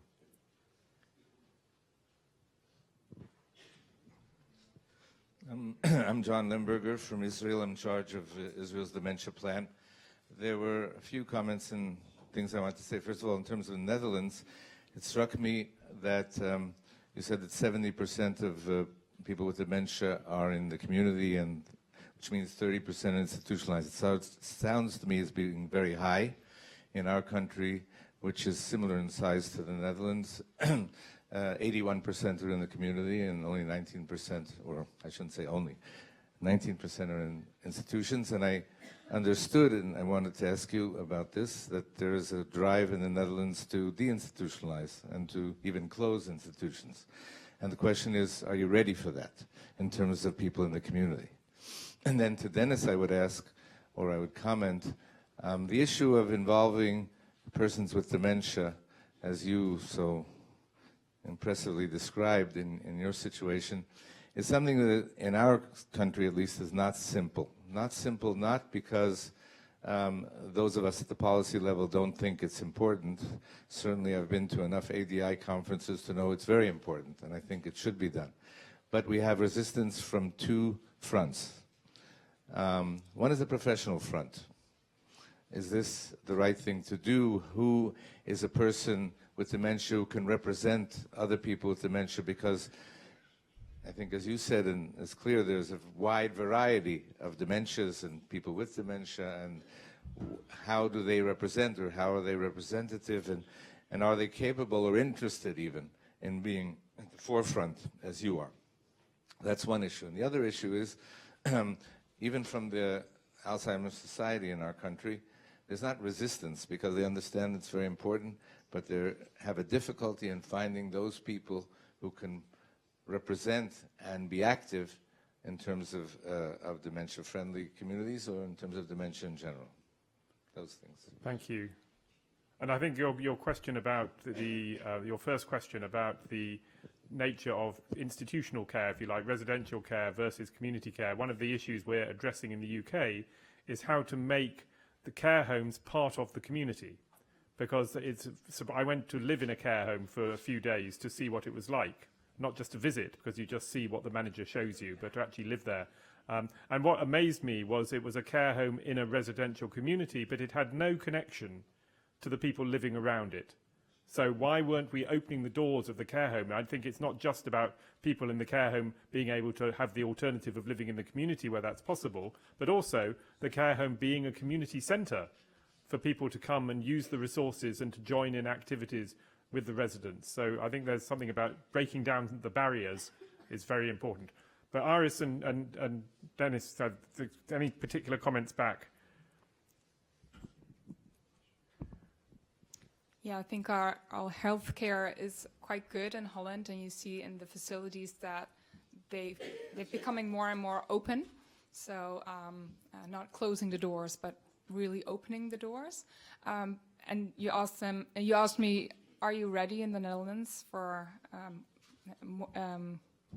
letting more people be a part of the community? I think our program is really making big steps in getting ready. I think we're not there yet. I see there's still a lack of knowledge and skills, so that's why the program is very necessary. And with all companies and the knowledge of the public, we're really creating awareness and making people living in communities longer a possibility. But we still have lots of work to do. Great, thank you. Dennis, do you want to add? Yeah, I could add 3 or 4 hours, but I won't. It's tempting. I see there is a lot of resistance to change. Organisations doing things ways that they're doing them. They've always done them that way, and they will probably die doing them that way. I have yet to find a residential facility that I could actually stay in. Some of the better ones I've seen, I would consider might pass off as a 2-day, 3-day holiday. I would consider it my duty to escape. There are a lot of people out there, given time, who will and are able to participate in expressing their views. The big problem to overcome is the social stigmas and the general population's understanding and awareness of what dementia is about and the diversity of symptoms and, I suppose, reactions. I always find it fun every time I go back to my GP to educate him. And I think he's actually probably looking forward to finding out a bit more every few months. Yep. It's a two-way street for everyone. And I suppose we're all in this one world together, some of us for longer than others. Yeah. Thank you, Dennis. And I think it's a lesson that we all need to learn in Alzheimer's associations and societies around the world. So we've certainly, in Alzheimer's Society in the UK, now embraced very strongly 2 principles. Firstly, that everything we do is informed and driven by the experiences of people affected by dementia. So in the past, we had medical professions or social care professionals, research professionals who thought they knew best. So all our research programs, and we spend £10 million a year on research, all our research programs have a person affected by dementia linking to the researcher, to the scientist. So they get that as part of the agreement to get funding. They have to have a person affected by dementia. And the second principle is that it is people affected by dementia. We started as an organisation of family carers. We then got involved in being involved with people with dementia, and the family carers said, why are you ignoring us? And we now realise that actually you need to embrace both. You need to be listening to the family carers and the people with dementia. But the difficult bit is also to remember that their interests are not always the same. So you have to accommodate both and think about how you represent the totality of people affected by dementia. Right, I'm going to take maybe two more questions. There was one down the front here. And then we'll have quick final comments and then a break. A quick question from, I'm Alfred Low from Macau, China. Actually, it's very interesting for me to know that in Japan, in your industry, you motivated the employer to employ somebody with dementia to work with them, because Macau is a small city, but many people is coming to work there. And I want to know how you motivated the employer to hire those with dementia. Thank you. Great. And maybe is there one final comment or question? Anyone else desperate to speak? No? Okay, well, let's pick up on the comment from Dr. Lowe and then any final comments from each of our panelists, if you would like to share any final thoughts before we break for tea. But maybe, do we want to talk about the experience of employment from Japan and how difficult is it to get that program of employers to make work possible for people with dementia? You mean for people with dementia, not for the company? Not, okay. Actually, in Uji, people with dementia are very motivated to work, and rather difficult to motivate the company. Yeah, so okay. So we are looking for the cooperative company always. So I think not all people with dementia motivated to work, but substantial part of dementia, people with dementia have very motivated to their next new renewal life after dementia. Yeah. I believe so. Thank you. And I think the important thing that we've learned is that dementia affects everybody. Everybody is not far removed from a family member, a neighbour, a colleague who either has dementia or is a family carer. And I think the message to companies is that you have reputational advantage to be seen to be dementia friendly. It will encourage more people to support your company if you're seen to be supporting people with dementia.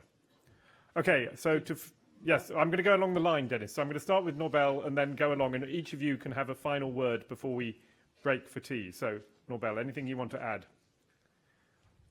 Final comment? Yes, please. Yes, I represent a region where the people we have different resources, but the same problems. Probably in my country or Central America region, the family needs only some meals for day, so little time in the week for continuing the work. We are different. We need to be major difference, and probably we need more support of the government local. I think is the future, is idea to the future, where the local government push your resources local to do more for the families and to support the people with dementia. Okay, great. Thank you, Norbel. Amalia. Adding to your highlights in Indonesia's presentations to the students, we also actually have the Purple Troops, and I really hope the video will play later after the break. story is there. And yeah, I think that's pretty much. And don't forget, I'll see you on November in Jakarta. Thank you. Dennis. Yeah, I'd just like to add a bit about continuing employment. As a person with younger onset dementia, I think it should be viewed as our right to be assisted to continue to work as best we can. And the horrible side for the rest of the world out there is I know many people now with dementia are working harder than they were in paid employment. It's an impediment, but it's not a barrier to work. Yeah. Not everyone wants to. I thought I didn't. But I've been busier in the last 3 years than I was when I was in paid employment. And probably marginally even better. Yeah. Thank you, Dennis. Kazuyuki, anything, final comment? Okay, I felt we have a more shared theme than I expected to not only in Japan but also all over the country. So thank you. Yeah. Thank you. And Aris? We're still learning a lot every day in our program, so we're also very open to all of your comments and ideas to help us and our program continue. So in the break or after, please come talk to me with your comments and ideas. Thanks. Okay. Please join me in thanking our panel.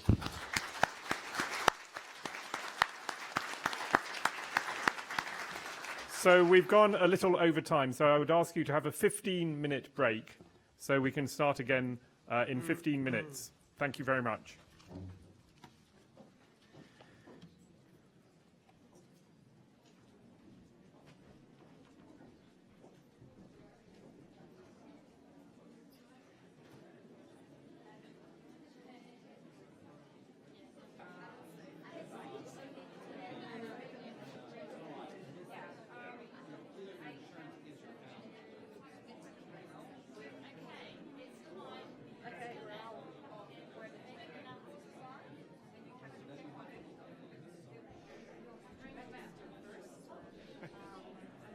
Okay, could everybody take their seats again, please, so we can start again? What's that? tinyurl.com/DFW2017. Okay.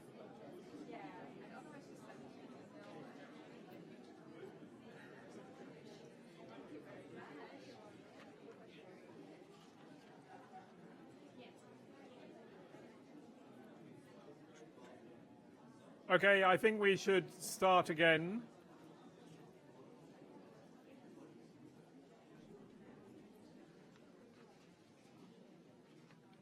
So thank you for coming back quickly. Firstly, I have one apology to make, and colleagues with the headsets will have to share the apology with those without headsets. So we don't have enough headsets for the translation. We had more people arriving than we ever expected, which is fantastic. We are victims of our own success. So for our Japanese colleagues who don't have headsets, my apologies. Next time we will get twice as many to make sure that we can provide everybody with the translation. I also wanted to thank the translators for the job they're doing. They never get thanked enough. So maybe we give a round of applause to the translators. I was also asked the live streaming that's happening, and I've had some comments back from people on text message, so it's working, but people didn't know how to get to it. So the live stream address, if that's the right word, the thing you put in your computer, is tinyurl, so tinyurl.com, tinyurl.com/DFW 2017. So tinyurl.com/DFW 2017. So that's so that people around the world are joining us in this session. So we've now got the film from Indonesia. So before we move on to the next session, let's just watch the film that was going to be the end of the presentation that Amalia did before the break.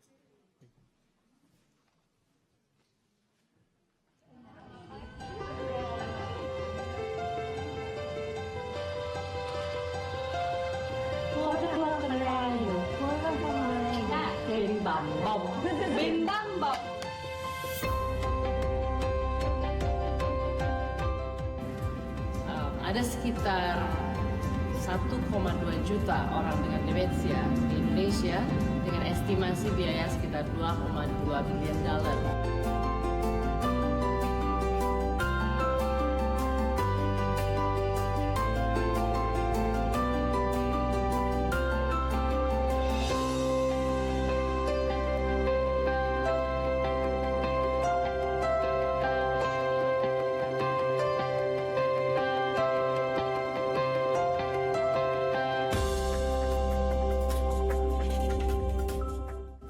Kita punya pengalaman yang sama, ibu saya itu Alzheimer setelah hilang 23 hari.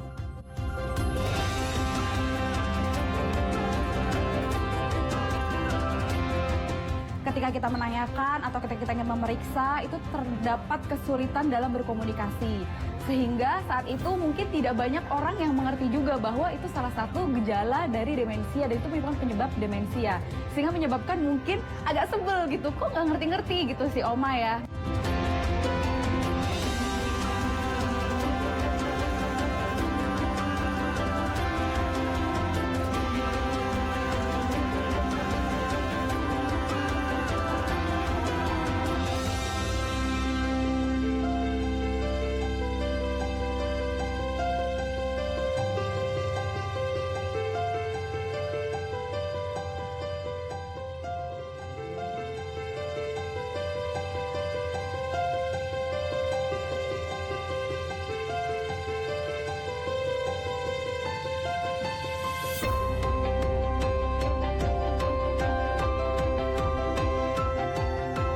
Saya Leli, saya relawan juga caregiver bagi mama usia 81 tahun.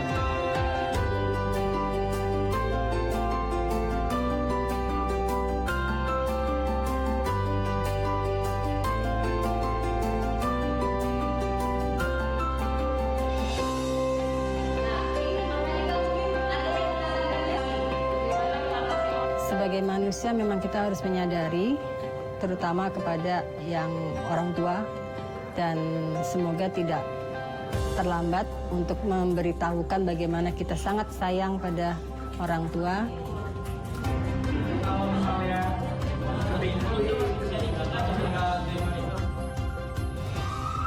They are members of the Purple Squad, teams of social workers approaching elderly people in Jakarta who appear to be lost.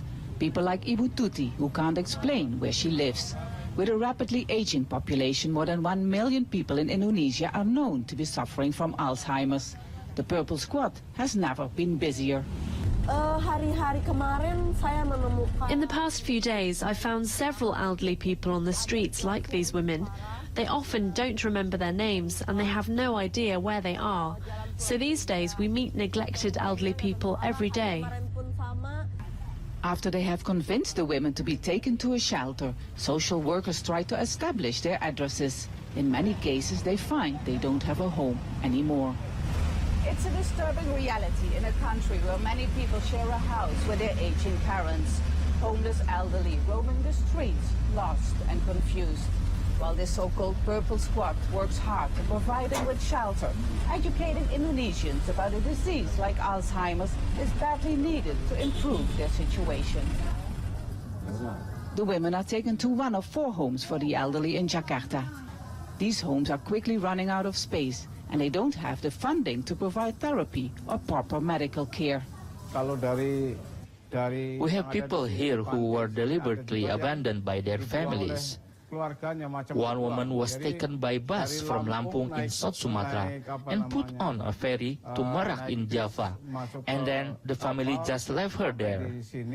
After talking to her slowly and patiently, she told us clearly that she was from Lampung. We are very sad that there are still people who don't understand that their parents can't be neglected like this. The problem is also that forgetfulness is something that is too easily accepted, so people don't really understand the urgency of the problem.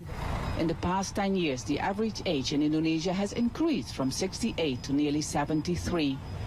The government warns Indonesians not only to be more aware of Alzheimer's, but to improve their lifestyle for a healthier and more productive old age. Stapvasen, Al Jazeera, Jakarta.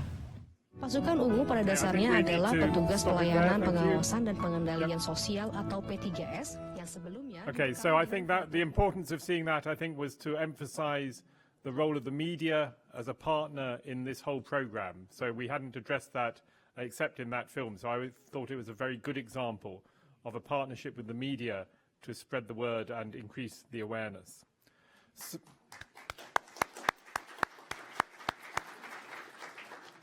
So we now have a series of presentations around how we make it different. What is the tools? What are the resources that are available to support the work that you do in your own country? There's also a form for people to fill in with questions and information. We won't have time to take all of these this afternoon, so please use the paper to write down the things you want to share. Remember to add your email address. There isn't a space for it, but add your email address at the end if we don't have it already, and we will collect those up and make sure that we create an ongoing, continuing conversation outside of the meeting today, because we can share information with each other beyond today. So the first of our presentations for this session is from Amy Little and Chris Roberts from the UK. Amy and Chris.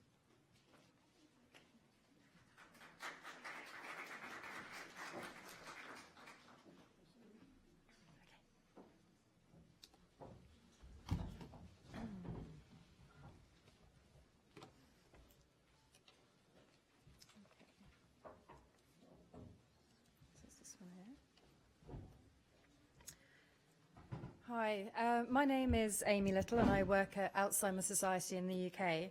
I lead Alzheimer Society's international work, and some of you may know me more as the executive lead of the Global Alzheimer's and Dementia Action Alliance, which is hosted by the Alzheimer Society with a secretariat, with a steering group including ADI and Age International and Dementia Alliance International.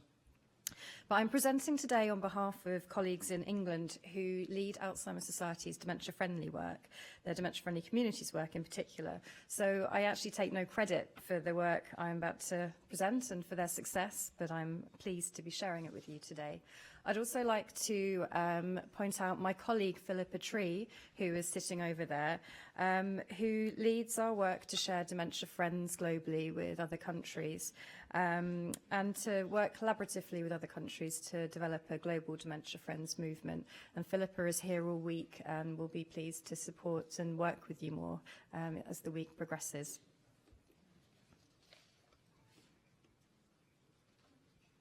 Okay. So I'll cover in today's presentation what dementia-friendly communities in the UK have achieved, the progress over the last 4 years since we launched, what lessons we have learned, and some of our initial analysis on what works well. So our progress. Whoops, we go this way. The slide you'll see there, it's quite hard to see the blue clouds, but I'll try and talk through it. 4 years ago, Alzheimer's Society undertook a wide consultation with stakeholders so that we could define a dementia-friendly community. Early on in the programme, we developed the criteria that you can see here in the infographic with 10 areas that can contribute towards a dementia-friendly community. These areas include empowering people with dementia and recognising their contribution, challenging stigma and building awareness, ensuring that activities include people with dementia, shaping communities around the views and people with dementia and their carers or supporters, ensuring early diagnosis, personalised and integrated care, befrienders helping people with dementia engage in community life, maintaining independence by delivering community-based solutions, appropriate transport, easy to navigate physical environments, businesses and services that respond to customers with dementia. And we know that there is not one size fits all, particularly in our society, which is multicultural and is multifaceted. And it's difficult to create a definition that resonates with everyone, which is why we identified these broad criteria that can support a dementia-friendly community. Indeed, we had previously and have until now been working with a definition of dementia-friendly communities as being a city, town or village where people with dementia are understood, respected, supported and confident they can contribute to community life. However, reflecting on that, we're now realising that's quite a geographical description of what a dementia-friendly community is. And we really need to reflect on what actually is a community and who lives in a community, which is why we're especially pleased to be supporting the World Health Organization and other partners in the development of a global dementia-friendly framework, and to look forward and work with our networks and communities to learn from experience, to really reflect on what elements make a dementia-friendly community. I'll briefly talk about some of the success since the Dementia Friendly Communities programme launched in the UK in 2013. We've seen that the UK government has been very supportive of wide-ranging action on dementia via the Prime Minister's Challenge, including dementia-friendly commitments. With investment from the UK government and with income from voluntary income from our supporters, Alzheimer Society has developed an infrastructure and teams that support the dementia-friendly work. It's been a strategic priority for Alzheimer Society, and it continues to be in the new strategy, which was launched earlier this month for the next 5 years. You can see some of the progress from this slide, and I'll just briefly highlight, for example, that we've gone from 20 communities working towards being dementia-friendly to now having at least 234 communities signed up to the national recognition process. More importantly, we're starting to see the impact of these programs. Recent evaluation of the Dementia Friends programme showed that 86% of Dementia Friends have a better understanding of dementia, and 84% feel that Dementia Friends is inspiring communities to take action. So we're seeing more. Lessons that we have learnt.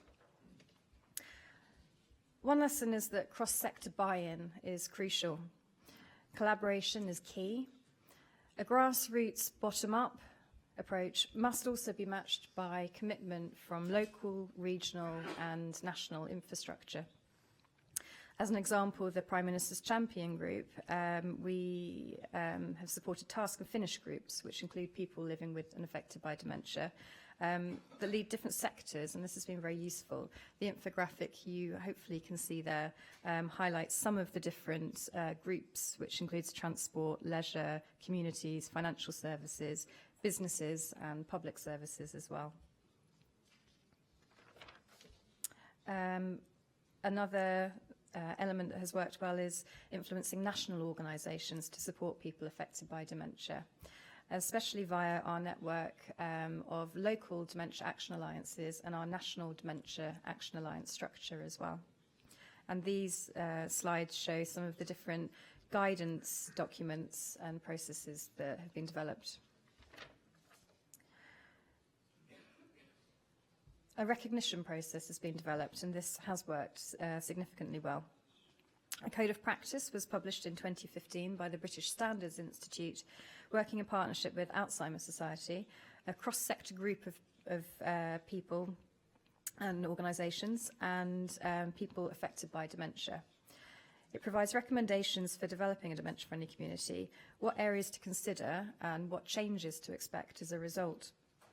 8 areas for action have been identified, and a community has to show an action plan for at least one of those areas or more each year.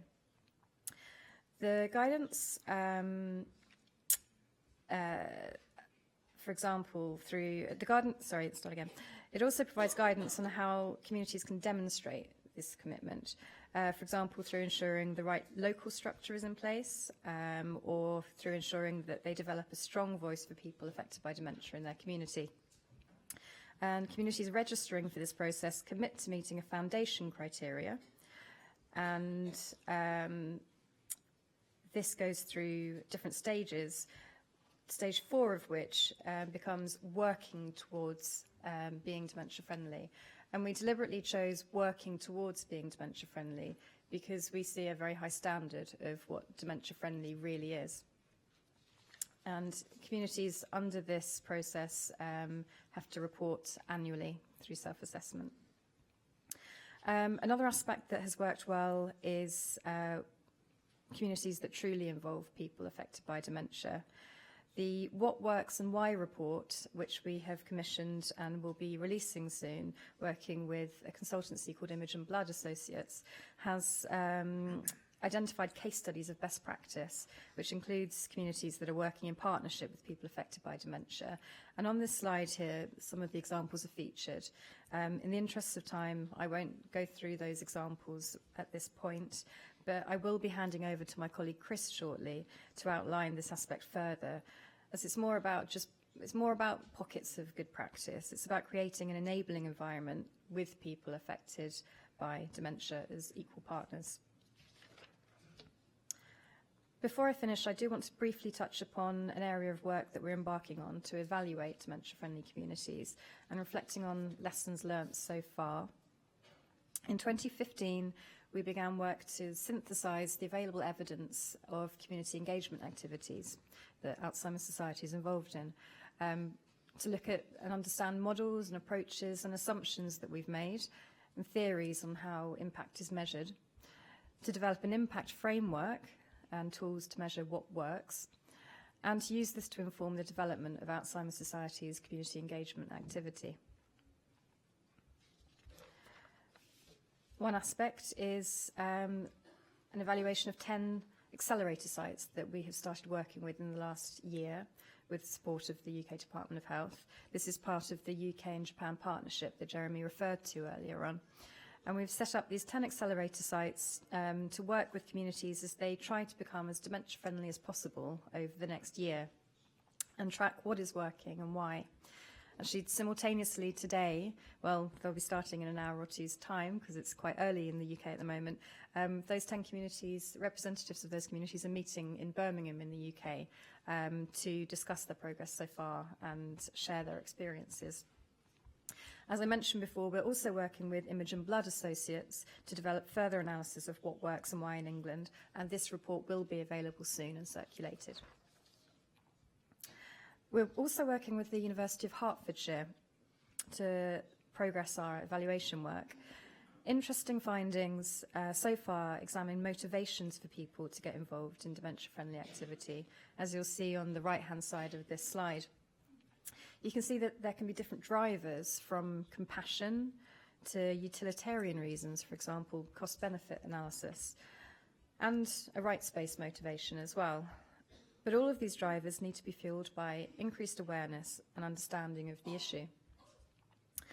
Lessons learned from the University of Hertfordshire work show that it's important to secure appropriate and predictable resources for community engagement work over time, to share rather than delegate responsibility between organisations making community engagement work, and to move beyond the immediate world of those living with dementia and their peers to engage those unaffected and largely disengaged. In the interests of time, I won't talk through this rather complicated slide, but it will be available after the session and circulated to all registered delegates. But our community engagement team has developed a theory of change, and this shows the importance of facilitating an increased understanding of dementia, of understanding and promoting the rights of people living with dementia, and of fostering greater understanding of the role that individuals, organisations and whole communities can play to support a dementia-friendly environment. Underpinned in this theory of change is the goal that people affected by dementia should be able to live the lives that they want and plan to live. But this can't happen unless the needs and the voices of people affected by dementia shape how that community develops. So I'll end with what works. There's good evidence that empowerment processes work and are most sustainable. That means that the dementia awareness that people need to have should be that people living with dementia have a right to keep living and to be part of that community, which is why I'm going to hand over now to Chris to discuss that point in much greater and more eloquent depth than I can. Thanks, Chris.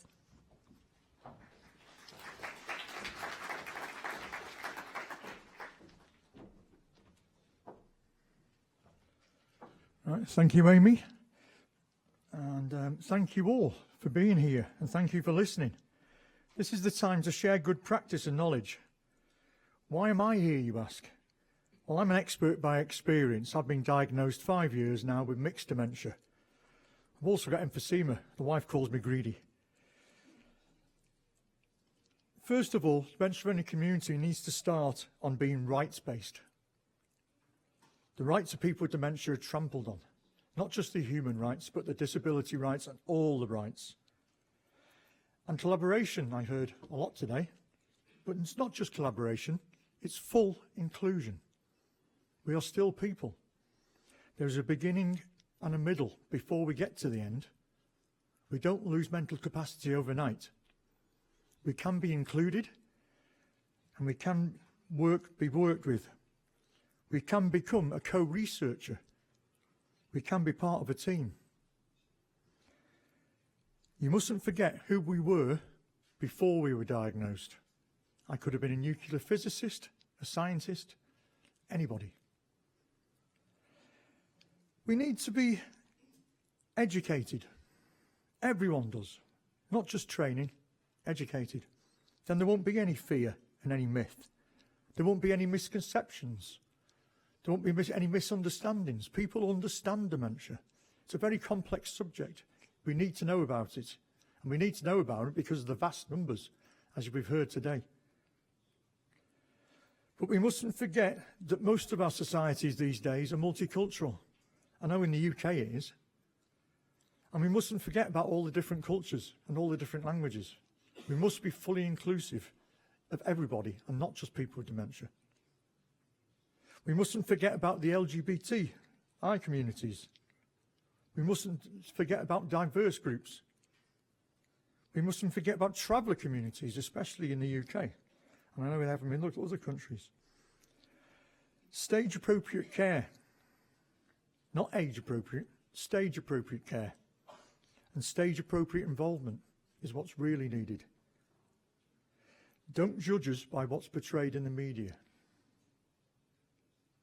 Dementia-friendly communities is about bringing communities together to help one another as well as dementia. If you get it right for dementia, you'll get it right for everyone. It will have the knock-on effect of helping everyone. We will learn to ask, are you okay? Do you need help? And that's something that's lacking these days in a lot of communities. We forgot to ask, are you okay? And that's the great effect of dementia-friendly communities. The biggest effect that I've seen is about the coming together, and they're doing everything together. In the rights movement with disability years ago, it used to be nothing about us without us, which we'll probably hear a lot of during this conference. And I totally agree with it. But I think with dementia, we can't do this on our own because of the very nature of the illness. We need support and we need understanding. We need to be enabled, not disabled. We need to be supported to carry on with our lives. So it's about nothing about us without all of us. We all have a part to play. The public, our friends, our neighbours, professionals, and ourselves. With education ourselves, we can self-manage and look after ourselves for a lot longer. And that's what dementia-friendly communities is all about. Awareness and getting rid of stigma. It's easy to do. It doesn't cost a lot of money. You just have to do it. Thank you.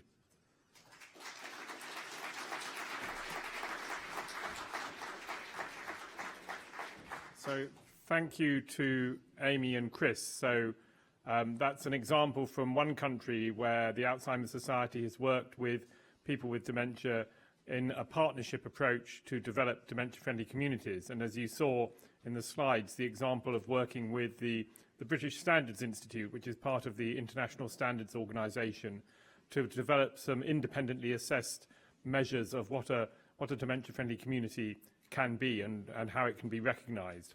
It is all about partnership. That's, to me, the most important word. And today is an example of that partnership because it's a partnership between MHLW, the Japanese ministry, and the Department of Health in the UK that has made today's conference possible. It's a partnership with Alzheimer's Society and ADI and WHO. And it's a partnership we see in the Global Alzheimer's and Disease Action Alliance, which is reaching out to other NGOs, not the Alzheimer's associations, but the other organisations that are interested in supporting their communities. So it is all about partnership, but it's also about skill. So our next two speakers are from the key partner of today, WHO. And firstly, I want to introduce Katrin Seher from WHO, who's going to talk about the toolkit that's been developed to support the work that you do in your country with your communities. Katrin.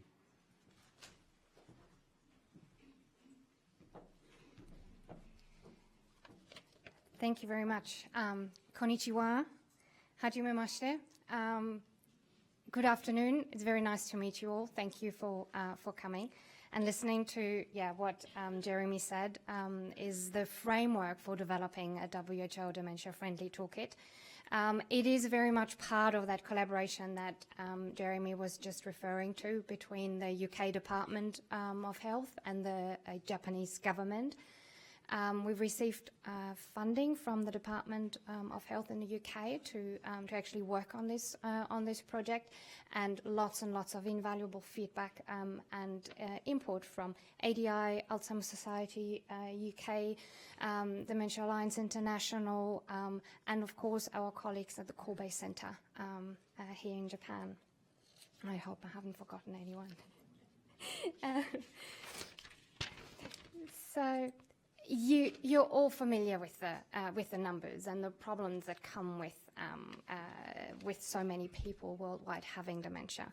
The lack of awareness and the stigma and the barriers to diagnosis that come with it, often also leading to isolation for people with dementia. And so the movement of dementia-friendly initiatives are emerging more and more to combat some of these issues.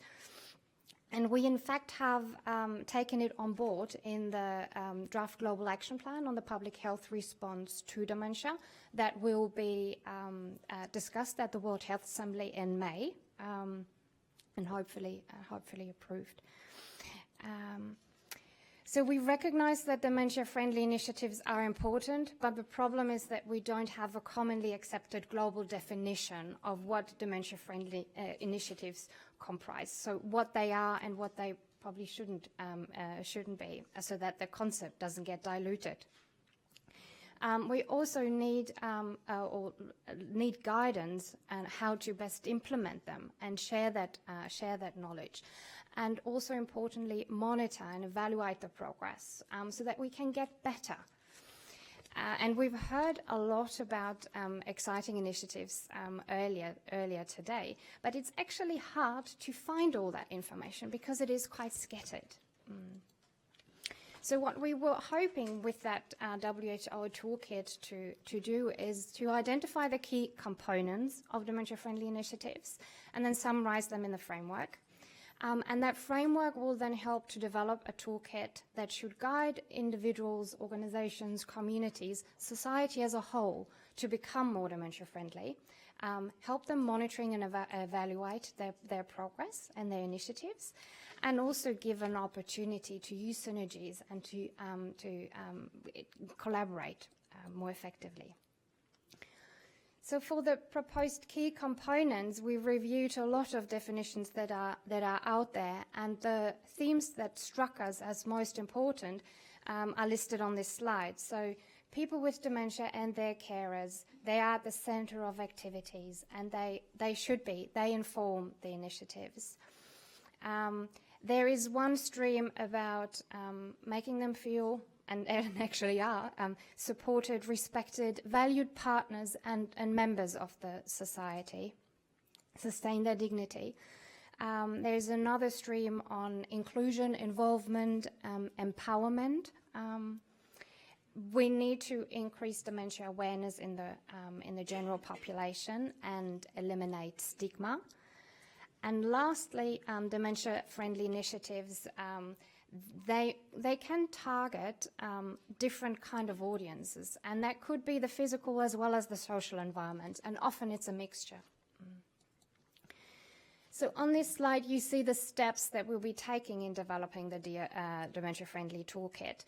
It is work in progress. So in the presentation today, I'm only going to cover the first 2 steps, which is the review of the existing evidence and then the development of the framework as it's currently looking like.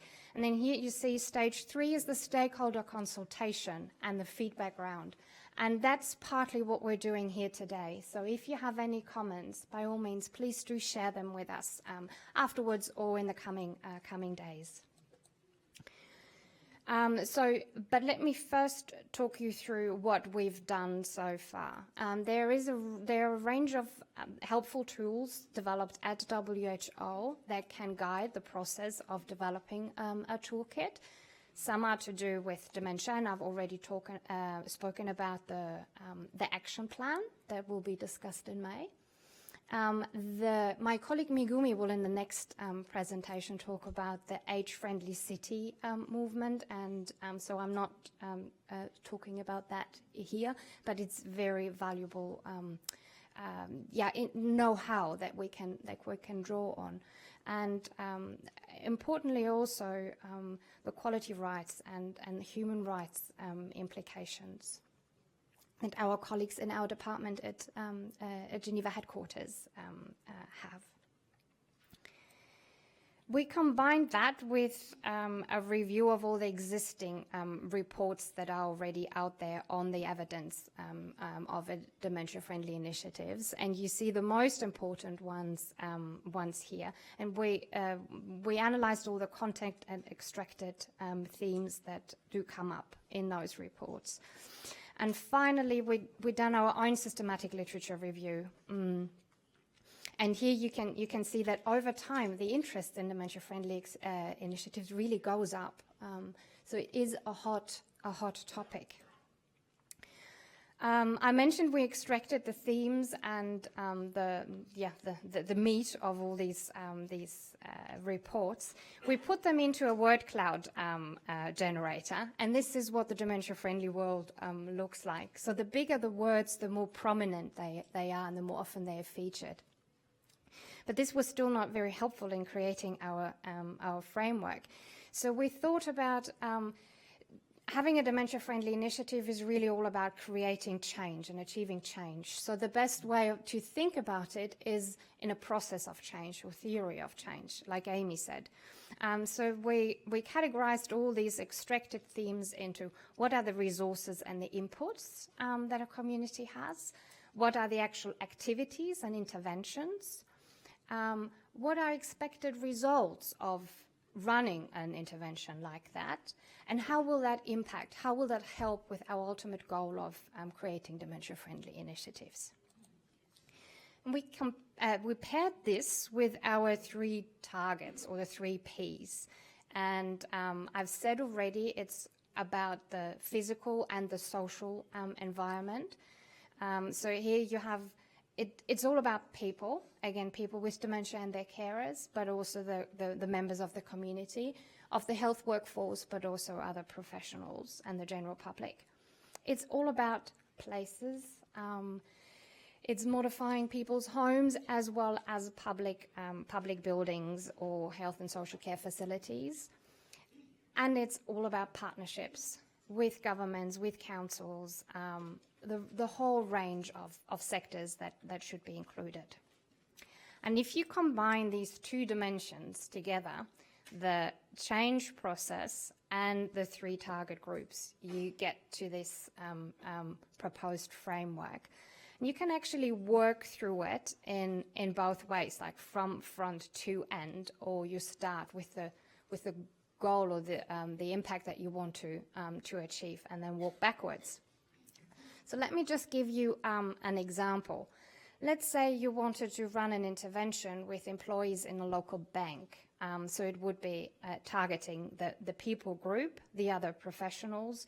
You're probably best off running a training or an education session.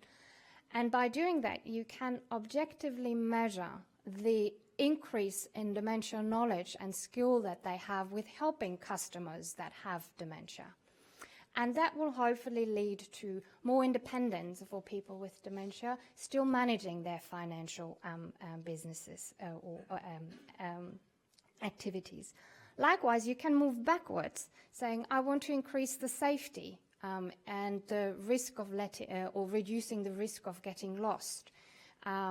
So you would probably want to increase signage and improve your physical environment. And for that, you need to make certain modifications, and the toolkit will recommend you what what modifications that might be. And so you end up with the type of place or the type of physical environment that you should have your intervention. Yeah, so like I said, this is a work in progress. In step 3, we welcome your feedback and your input and your thoughts. Yeah, probably not now, but at the end of the session or later on in this, during the conference. Yeah, thank you very much.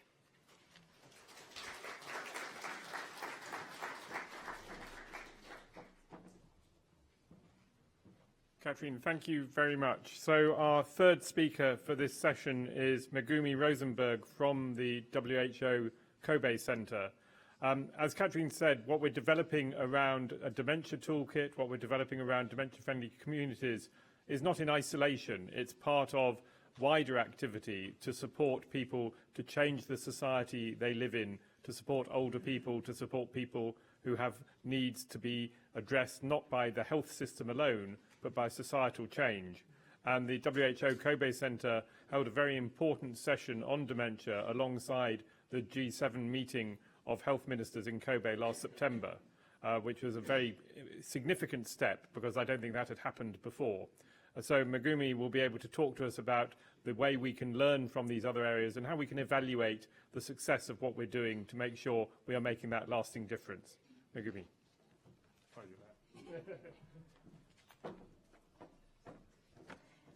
Thank you and good afternoon.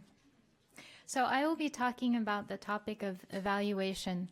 Earlier in this session, we heard a lot about the good work that's being done to make communities dementia-friendly. And evaluation is essential to building the knowledge and evidence base about what works and why, so that we can share it with people around the world as well as generations as this movement continues to develop and grow.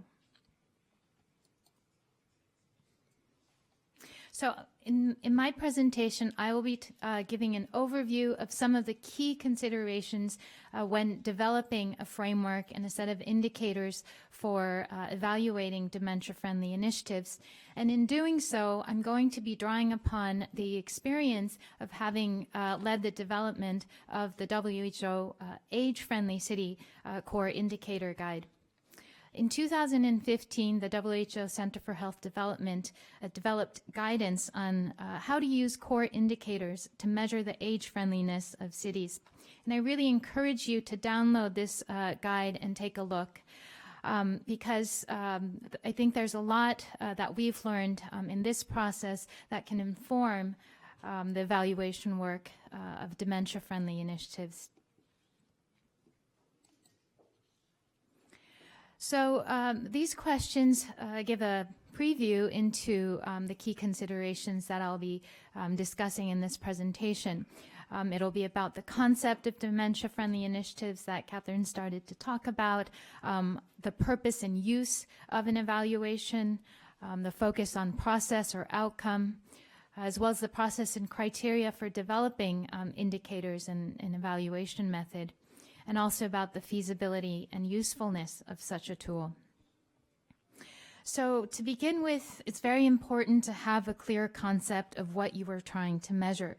So to develop a good evaluation and measurement tool, you really have to start with a good understanding of what it is you're trying to measure. So in the case of the age-friendly city, we had this working definition, which emphasized an inclusive and accessible community environment. It had a very place-based focus, It did grow out of some of the work on urban health, healthy cities, healthy settings approaches. And in the Guide on Age-Friendly Cities that was originally published in 2007, it identified 8 specific domains or areas of action. In the case of dementia-friendly communities or initiatives, as mentioned earlier, there's work in progress to develop a globally accepted a common definition for dementia-friendly initiatives. And establishing that is really key before we can develop a good evaluation tool. And similarly for your local initiatives as well, you really need to have a clear concept that is agreed upon among all stakeholders, all those involved, about what it is that you're trying to achieve with your dementia-friendly initiative. So the second issue is about the purpose of the evaluation. There can be many possible purposes for evaluation. It might be to measure achievement of set goals and targets. It might be to compare progress between different communities. It might be research, scientific research. The purpose of your evaluation can also be tied to the scope of your evaluation. So are you looking at an entire community, or are you looking at a specific initiative? But the point is that the purpose of your evaluation really influences the approach that you then take and the indicators that you'll be measuring. And in the case of the age-friendly city core indicators, we had a dual focus. So on one hand, as an international organization, we wanted to enable benchmarking or comparisons. But on the other hand, we really did want to make it a tool that was useful at the local level for program planning and management. And so we tried to build a certain degree of standardization and comparability of the indicators, but also being explicit about the flexibility to allow local adaptation of the indicators. So another issue is about your focus on process or outcome. And ideally, you want to capture both in a good evaluation. But the important thing is to make the distinction clear about what is your means and what is your end. And so for the an outcome-oriented evaluation, you would really focus on the change that you're trying to achieve with your interventions. With the process-oriented evaluation, you want to focus more on what it is that you're doing, how you're doing it, and how much you're doing. So this is actually the framework that is presented in the Age-Friendly City Core Indicator Guide. And we used a conventional logic model, a sort of linear model that links inputs to outputs to outcomes and impact. In the case of the age-friendly city core indicators, we recognize that the inputs and the outputs, in other words, the actual interventions, can vary widely across the different contexts, especially when we're looking at a global level. But we recognized that the outcomes and the impact that we're trying to achieve are more or less similar, and so we focused the core indicators on these outcomes and impact. But keep in mind that these were WHO guidance that was aimed at the global level, so we had to aim for the greatest common denominator, but for local initiatives evaluation, it would be important to be able to capture those inputs and outputs as well. And these are the core indicators that we identified for the age-friendly cities.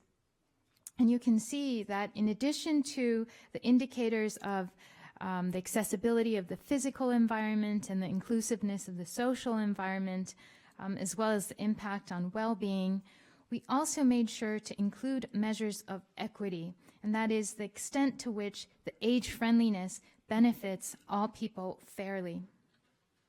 And in the indicator guide itself, we go a step further to suggest specifications of how to measure each of these indicators. but once again, encouraging the users to adapt the indicator specifications to their local context. Thinking about the process of developing the core indicators, in the case of the age-friendly city indicators, we wanted to make sure we built upon existing resources and past efforts so that we don't reinvent the wheel. We wanted to use an evidence-based approach. We also wanted to make sure it was practical and feasible. An inclusive development approach was important. And while WHO is an expert at top-down approaches, we really did make an effort to incorporate bottom-up feedback as well. So we began with a literature and landscape review of relevant indicators and evaluation initiatives that existed when we started back in 2012, and this led to a pool of about 160 indicators.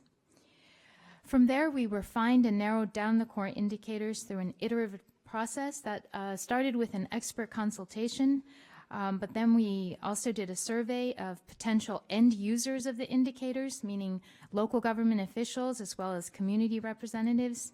And then we went back to consult the experts again to further refine the list of indicators. And in that process, we considered these sets of criteria for prioritizing the indicators.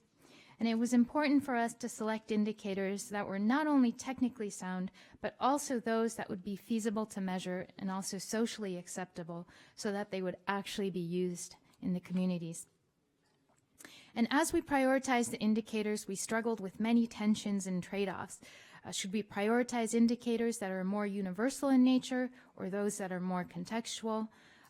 Should we err on the side of selecting more conventional indicators which are routinely measured, or should we select more aspirational indicators even if data is lacking at the moment?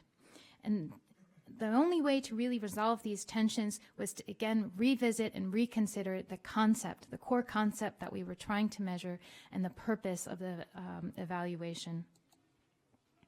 And as a final step to ensure that the core indicators would have practical utility, we conducted a global pilot study in which we had 15 sites across the globe, very diverse set of communities, do a trial assessment of the core indicators.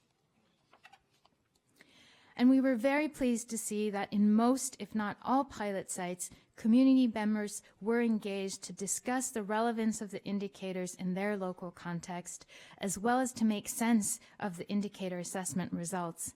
And in this way, we were able to incorporate some of that bottom-up feedback that we really wanted. And perhaps more importantly, the pilot site teams were able to create a sense of ownership of the indicators and the assessment process of their community. I had some specific examples to show from some of the pilot sites which highlighted the discrepancy between government-reported data on the age-friendliness of the environment versus the perceptions that were revealed in the survey data. I'm going to run out of time if I go into this, so I'm going to skip over it, but I want to say that many examples from our pilot sites are included in the annex of the indicator guide. So if you have time, please take a look. So overall, the pilot sites expressed that the evaluation exercise was a very positive experience with many benefits. For example, they said it helped them identify priorities and gaps. It helped them promote their work locally as well as nationally. And in many cases, having concrete, tangible data and information provided validity and status to the team's work. So just to quickly summarize, again, the key considerations in developing an evaluation for your dementia-friendly initiatives is to have a very clear concept about what it is that you're trying to measure, having a clear purpose for your evaluation, so that you don't just do an evaluation for the purpose of evaluating. Also having a very clear distinction between your activities and the actual change that you're trying to achieve. The inclusive process that was mentioned earlier by other speakers as well. The indicator selection criteria that is fit for purpose. And finally, making sure that it has actual utility. So thank you.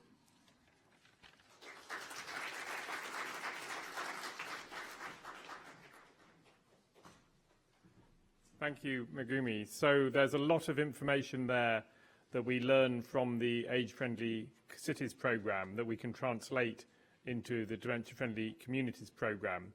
One element that I think is very important to add that we're developing in the UK is good population surveys of the experiences of people living with dementia. So we'll be publishing on May the 18th the first ever full comprehensive national survey with Ipsos Mori, the polling agency, which has produced statistically reliable data as to what are the aspirations and experiences of people affected by dementia, because it's all too easy to think we're getting it right. It's sometimes quite easy with the right approach to get involved with some of the people who have been speakers today, people with dementia who are able to engage in conferences and participate, and they are enormously valuable. But there's a much bigger community of people living with dementia that we need to be listening to. So we need to learn and develop the methodologies. And we took the research methodology of Ipsos Mori, and then we trained up volunteers who know how to communicate with people even with quite advanced dementia. So we took the science of market research and put it together with the experience of communication with people with dementia to produce that data. And as we develop dementia-friendly communities, one of the issues we want to do is to make sure that, for example, local government, when they are surveying their population, should routinely be asking in their market research surveys, how dementia-friendly is our community and what evidence is there that people with dementia can participate in their community. So I'm going to hand back to Alex Ross for the final session to bring some of the learning together and to share experiences. But just to remind you, there's the sheet of paper that you have there. We're not going to have time to take the questions orally, but we want your questions and comments so that we can share those after the meeting today. We need that information for developing the toolkit. As Katrine said, we need the input, we need the consultation from today to support the WHO toolkit and to support us all individually. And there are 4 questions, if I just read those out so that you all know the questions that you are being asked to comment on. So firstly, have you been involved in the development of a dementia-friendly initiative? And please share your experience. Secondly, how can the world be more dementia-friendly? What would be the things that would make the biggest difference? Number 3, to develop and support dementia-friendly communities worldwide, what guidance and support would be useful and who should be involved? And finally, do you have any other questions that we can answer from the people who've contributed on the panels today? So please use that form, add your contact details. If you haven't registered in advance, add your email, and we will share the responses that come out from today with everybody who's been participating, both the people here today and the people who've been joining us from the live stream communication of this around the world. So, Alex, I think we'll hand back to you and the panel for the final session.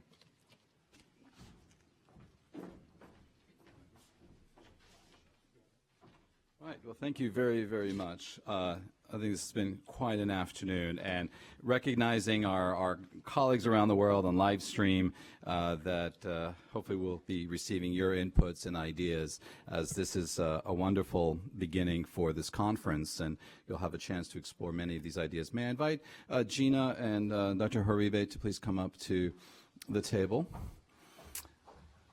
I may just sit with them if it's probably easier, if there's an extra chair or not.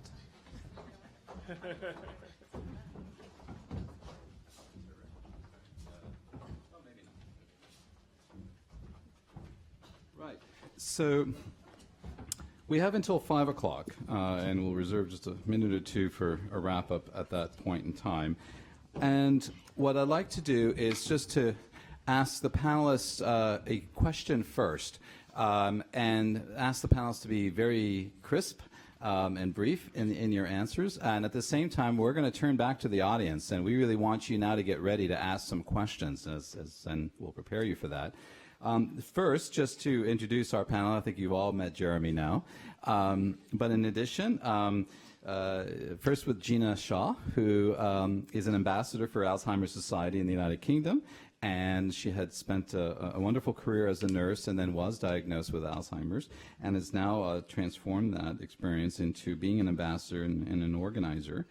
Dr. Tarun Dua is really leading our dementia work in WHO as part of our headquarters world through the Department of Mental Health and Substance Abuse, and she was absolutely critical to the first ministerial meeting on dementia and the creation of the Global Observatory on Dementia, but now preparing for what is about to be a unique event where for the very first time in WHO history, as you heard earlier, that all 194 member states will adopt, and I can say that I think with some degree of certainty, given that it was not controversial at the executive board, but it will adopt the first global roadmap and plan of action for dementia. I'll come back to that in a moment. And then finally, Dr. Ken Horibe, who is the director of the Office of Cooperation System Center for Comprehensive Care and Research on Memory Disorders, that's quite a title, at the National Center for Geriatrics and Gerontology, which is one of the national institutes, if you will, here in Japan. And has been absolutely instrumental in working also between the United Kingdom and Japan, and is very engaged in helping other countries develop their dementia-friendly initiatives in a number of countries. So my first question to the panel is, we have all heard a remarkable set of experiences and lessons from a number of countries. We've seen how similar, in many cases, some of the lessons are, and how they're also context-specific. As I mentioned, we are going to have this global roadmap, plan of action, and in it is a large chapter, if you will, on dementia-friendly initiatives, where governments will now have responsibility for implementing that. And so I'd like to get a quick set of your reactions from a kind of advice that you would give to a government, but taking into account what you have heard as to the way forward to create a dementia-friendly societies, to enabling the countries to succeed. Maybe just a couple of quick thoughts and reflections as essentially advice if you were talking to any minister or civil society or faith-based group in any country. I'll start with Tarun and then just go to each of you, please. Thank you, Alex. Maybe to start with, what does a global action plan means, what Alex is talking about. So what it means is that there is a blueprint for action that is going to be presented for World Health Assembly, which is made up of all countries. And the ministers of health are going to discuss it, hopefully, and with some degree of certainty, approve it. And then they take it back to their countries for implementation. It has 7 strategic action areas, and one of them is around dementia friendliness. And there's a target in that at least 50% of countries have one dementia-friendly initiative happening. So this is a chance, an opportunity to build up that movement we have been talking about, the revolution we need to have. So a couple of things that have emerged from the discussion today, for me, the first and foremost, the recognition that people with dementia and their carers have to be center of everything. I don't think, and what we have seen in happening in the field of dementia, this has been only possible because of the voices we have heard. The people of dementia have asked the rights-based approach, the inclusive approach that we are talking about. The second thing that I would say is important for taking forward this initiative is that there are lots of things that are required. So it's not when we are talking about dementia friendliness, it's not one activity. It's not one target audience. There are multiple target audience, multiple activities that we are talking about, and the multiple ownership that is required. What impressed me today is the work that civil society has done. And we require that bottom up and the top down to meet in the center, and to the governments and the civil society to work together to make this world dementia friendly. So from a small initiative which is covering 76,000 population in Costa Rica, it should be covering 4.9 million. That's what we are aiming for, what we are achieving for. So the challenge is the sustainability and the scalability. And I think that's what we need to see, how we can work together to see that we can overcome those challenges. Great, thank you. Gina, what do you think? My thoughts about this is that we need to start teaching children in school about dementia in a way that they can understand, because children do really understand that there is a need for them being able to help us. All they want is for a chance, I think. And I found, working with small children, that they really embrace the concept of helping people with dementia. And they come up with some wonderful ideas. If you ask the children, often they will have ideas that we've never thought of. And really, really good ones. And ones that we can take. And they might be raw, but we can take it and run with them. So involve the children more. And it's really important anyway to involve children, because often children now will become our carers of the future. Thank you. Dr. Haribe. Hello.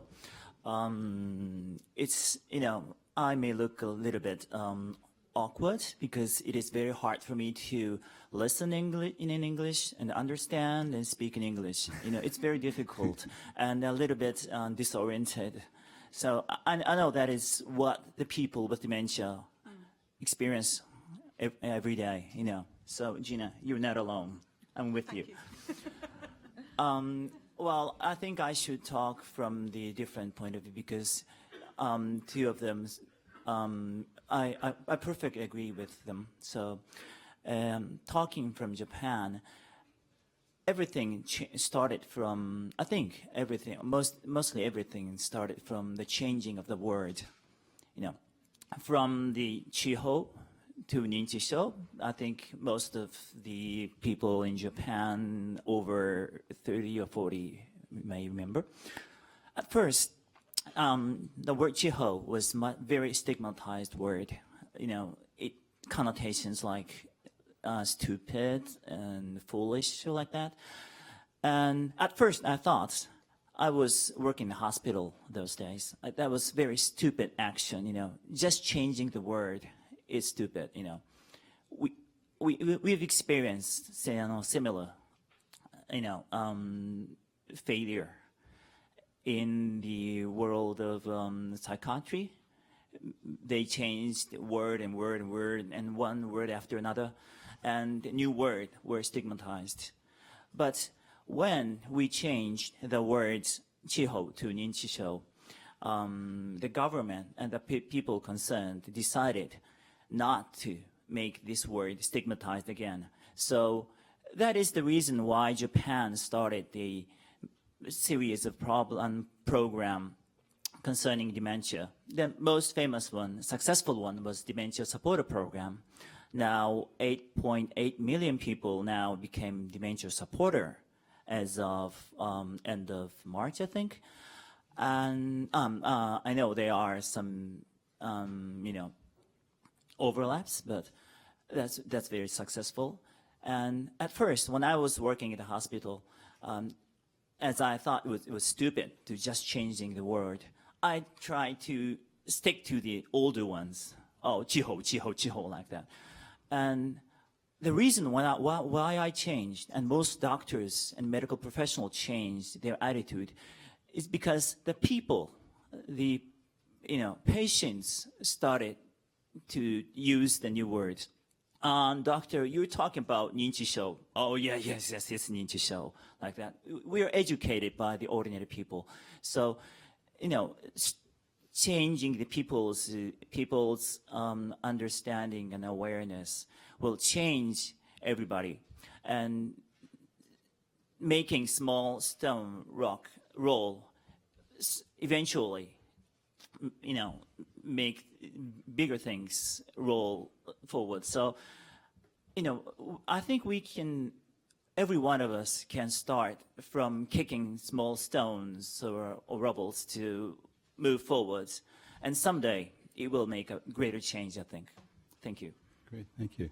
And Jeremy. Thank you.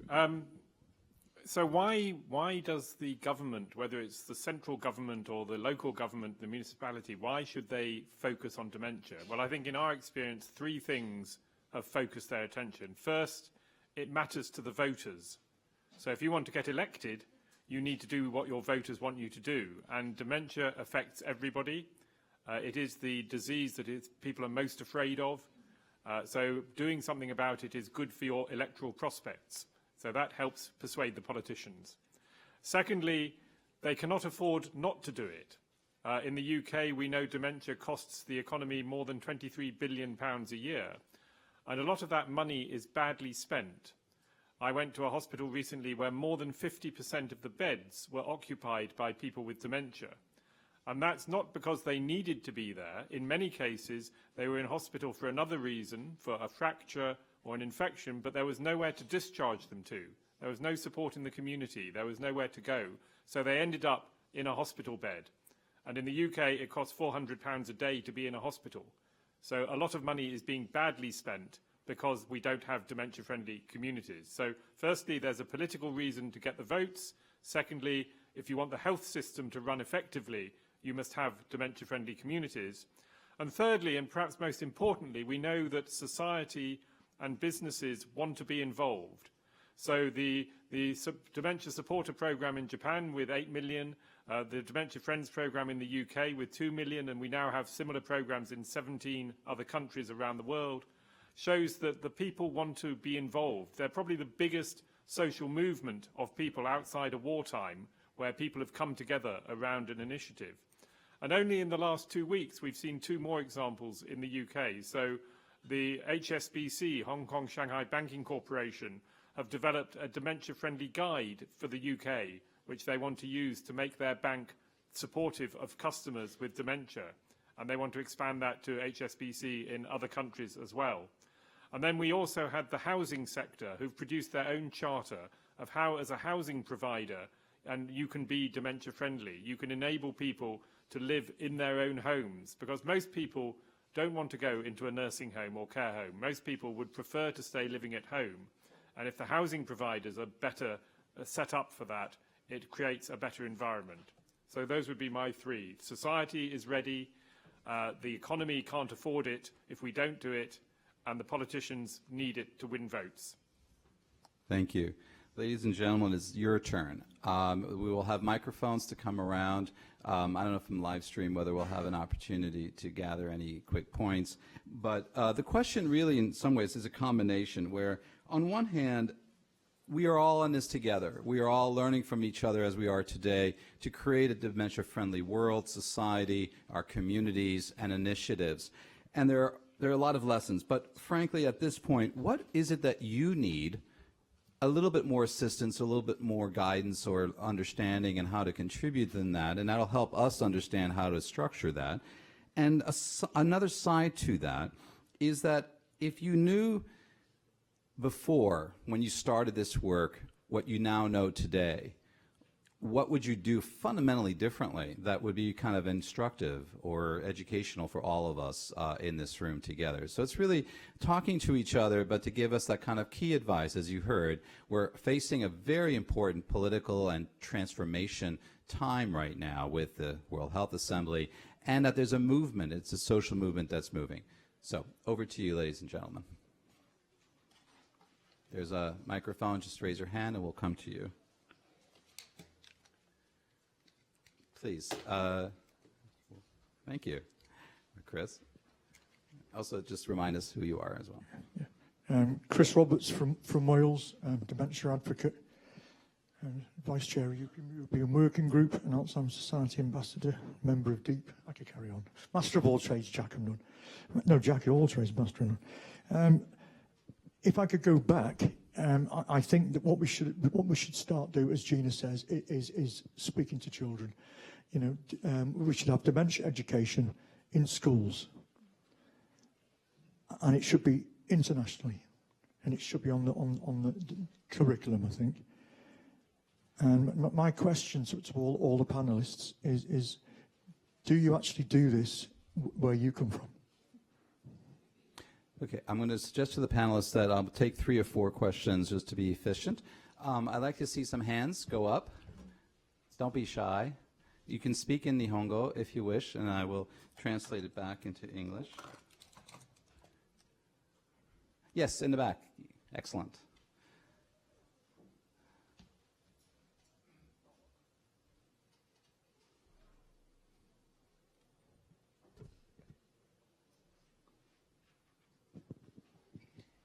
私の主人は若年性アルツハイマーなんですけど、この前にデパート行った時に主人と同じぐらいの年代の男性が店員さんになんか催しのことを聞いてられるんですね。でもう期間が終わりましたと店員さんがおっしゃってるんですけど、男性はちょっとそれが理解できなくて、いや私は認知症なんだけどなんか探してるっておっしゃってるんですね。で私はそれが助けられると思って上の階行ったり下の階行ったりしてられたので何かお探しですかって聞いたんですけど、僕あなた知ってますかって言われて、その瞬間にいや知らないんですけどって言ったっきり私はどうしていいのかわからなくって、なんでそこで自分がね夫と一緒に暮らしてるのになんでうまくできなかったんやろうっていう、そのなんかもうすごく残念な自分でショックやったんですね。でもしこの中に街の中でそういうようなことに直面してサポートうまくできたよっていう方がいらっしゃったらちょっと聞きたいなと思うんですけど、よろしくお願いします。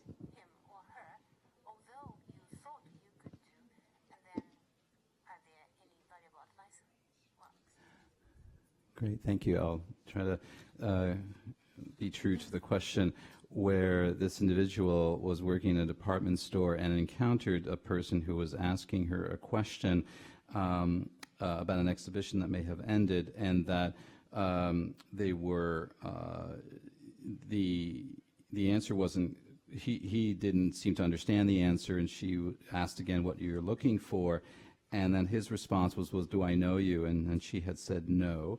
And that she was then quite puzzled, and the personal reflection was that her husband had dementia, and so she had experience in a personal way with dementia, and yet encountering it in a public environment still was a little bit at a loss as to how to respond to the person with dementia. And so the question was, is any advice about a circumstance where you might find yourself in a community and then trying to engage with a person with dementia and then not quite sure how to deal with the situation? I hope that's the correct interpretation. Shall I give a comment?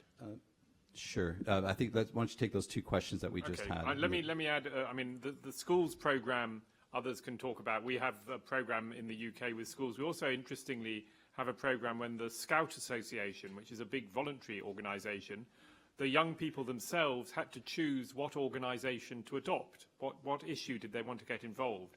And they chose Alzheimer's Society and Dementia. So we were surprised that out of all the issues that they could deal with, environmental issues, they could deal with issues about drugs, they could deal with issues about many things that interest young people and affect young people, but the one they chose was dementia. So there is a willingness from young people to get involved, which was very strong.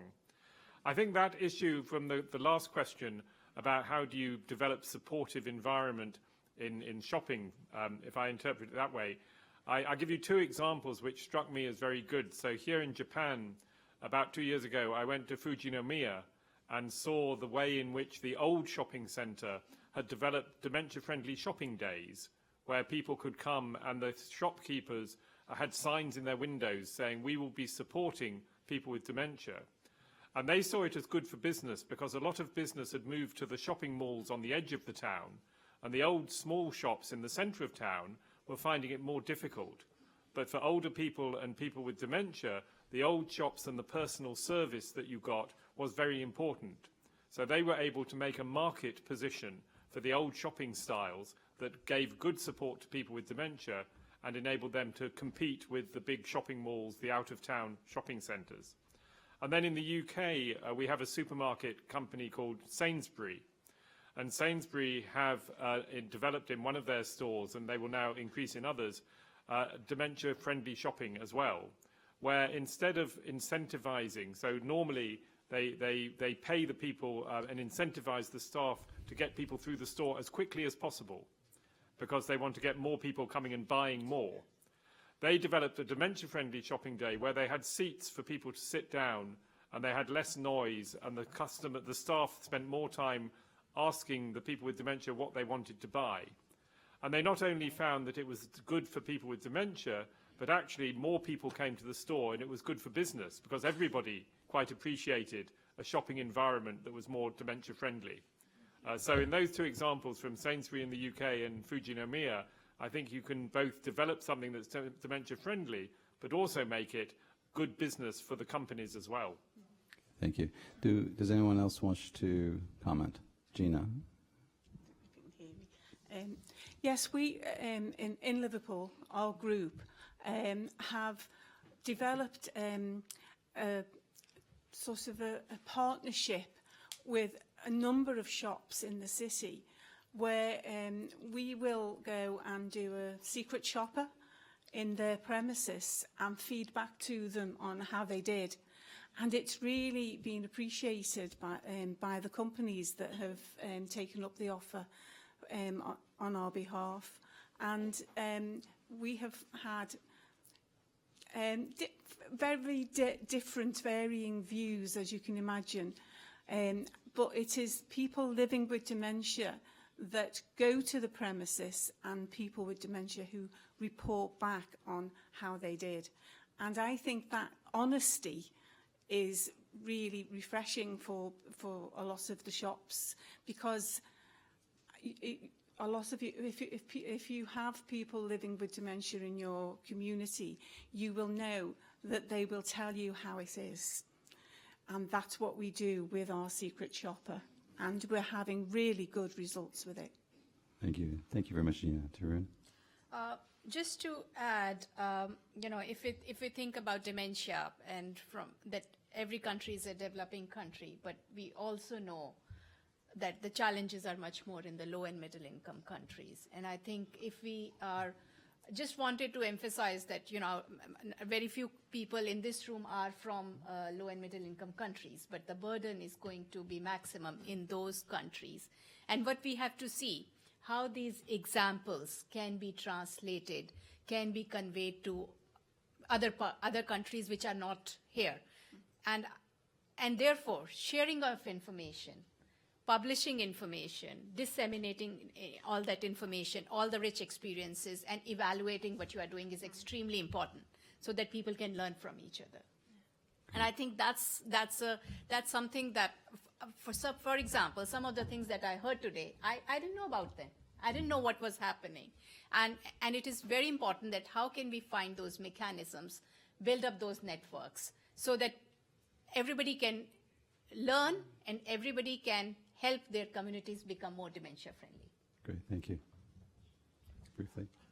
About supporting somebody. I think many Japanese people experience that kind of, that things, like, like sitting in a train like that. But, especially in Japan, people are not so used to be helped or assisted by somebody. I think making dementia-friendly community is a community where people are used to support somebody and people are used to be supported by somebody. So what is important, I think, is not to be disappointed by, people have right to reject the assistance. So, and there are so many people, every person is different. So I think what is important is not be disappointed by being rejected. And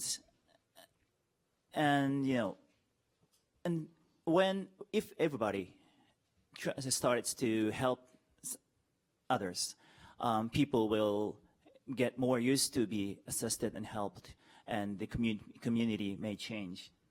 Great, thank you. Okay, so I'm just watching the clock, and we're going to do one round, but more questions, and I'm going to ask the panelists to take notes because I want you to capture the questions. I definitely see the gentleman over there. Can I see other hands? Just raise your hands so I can kind of get a quick feel. Very good. From our gentleman, I already know him, from Macau, and our colleague there. So that's 3. Any others? 4 in the back there. Okay, going once, going twice. Okay, 4, 5. Okay, that's it. Right, let's go. And keep as brief as possible, please. And tell me who you are. Carl Becker, Kyoto University Medical School. I agree with Dr. Horibe, but would add a short postscript to the previous question. In Hawaii, we can ask anybody anything, and there's no rejection. Culturally, in Japan and some other countries, to offer service to someone you don't know is taboo. So there are different cultural problems in dealing with Alzheimer's or dementia on the street.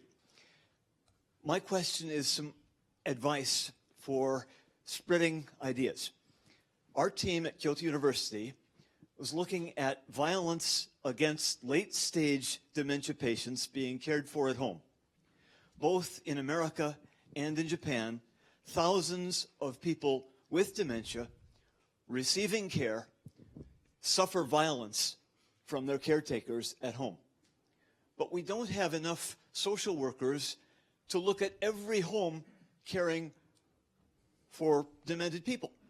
So how can we pre-identify the homes most likely to create violence and give them education or respite to prevent the violence before it happened? That was our homework. To make a long story short, we found tools that can pre-identify caregivers likely to be violent to demented. And we've published this both inside Japan and in the British Journal of Social Work. If you Google Becker, British Journal of Social Work, you'll find our work. However, this could save thousands, maybe tens of thousands of people from violence, but very few communities or hospitals are using this very short tool to put into practice. So how can we get out the message? Okay. So, thank you. I'm going to go to ladies first, there, and then back to our colleague from Dr. Long from Macau, and then to the back, and then over there. Hello, my name is Mira, and I'm from the UAE. I work at a philanthropic foundation, and we're interested in Alzheimer's. And my question is, I come from a very young country, so the majority of the population is in the 20s to the 40s, and only 1.1% of our population is aged 65 years plus. But that, needless to say, of course, we do have a population that's living with dementia, and the most recent estimates was just about 2,700 by ADI in 2015. And so, obviously, we still don't have a dementia-friendly community, but it's something that we aspire to build. And my question is, where do you start? We're basically a blank white page at the moment. So that's my question. Excellent question. Thank you. Dr. Long here. Okay, just now we talk about how to evaluate an initiative or activities, and we all know that the outcome evaluation could be better than the process evaluation. And because I'm new in this field, and I would like to ask a question: if the dementia patient and their carer, the center, and then if you propose 3 key questions for the questionnaires or asking them how the job is done, so what was your advice? Thank you. Great, thank you. Now there was run over there and way in the back. So take your pick. You want to go over there? Just all right, fine. You're going to be running, getting your exercise. All right, so far we have a question or a comment on culture and the importance, on violence and how to prevent it, and on how advice for a country that is really much younger and just getting started. And of course your question on the evaluation. And then in the back, please go ahead. Who are you? Hi, my name is Jennifer. I was a co-director of the Harvard College Alzheimer's Buddies before I graduated. Now a Luce Scholar working at National Taiwan University Hospital in geriatrics and psychiatry, and about to go to Duke Medical School, aspiring geriatrician. So my question is, in the Harvard College Alzheimer's Buddies, designing a student program to volunteer with Alzheimer's patients, it was very difficult to balance the demands of patients and their families as well as student desires and needs.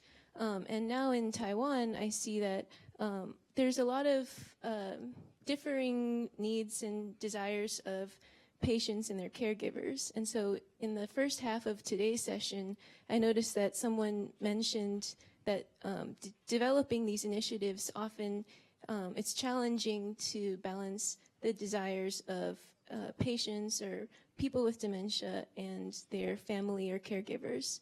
So I was wondering if the panel could provide specific examples from their own communities about how they face these conflicts and resolve them. just for instance, in Taiwan, there's an increasing number of foreign paid caregivers. So I imagine that's also an example of a locally specific issue. Thank you. Great, thank you very much. And then finally, the last question over here. Is there one mic or two? Sorry, I can only take one because we got 5 already, and we're going to get kicked out of the room. So go ahead.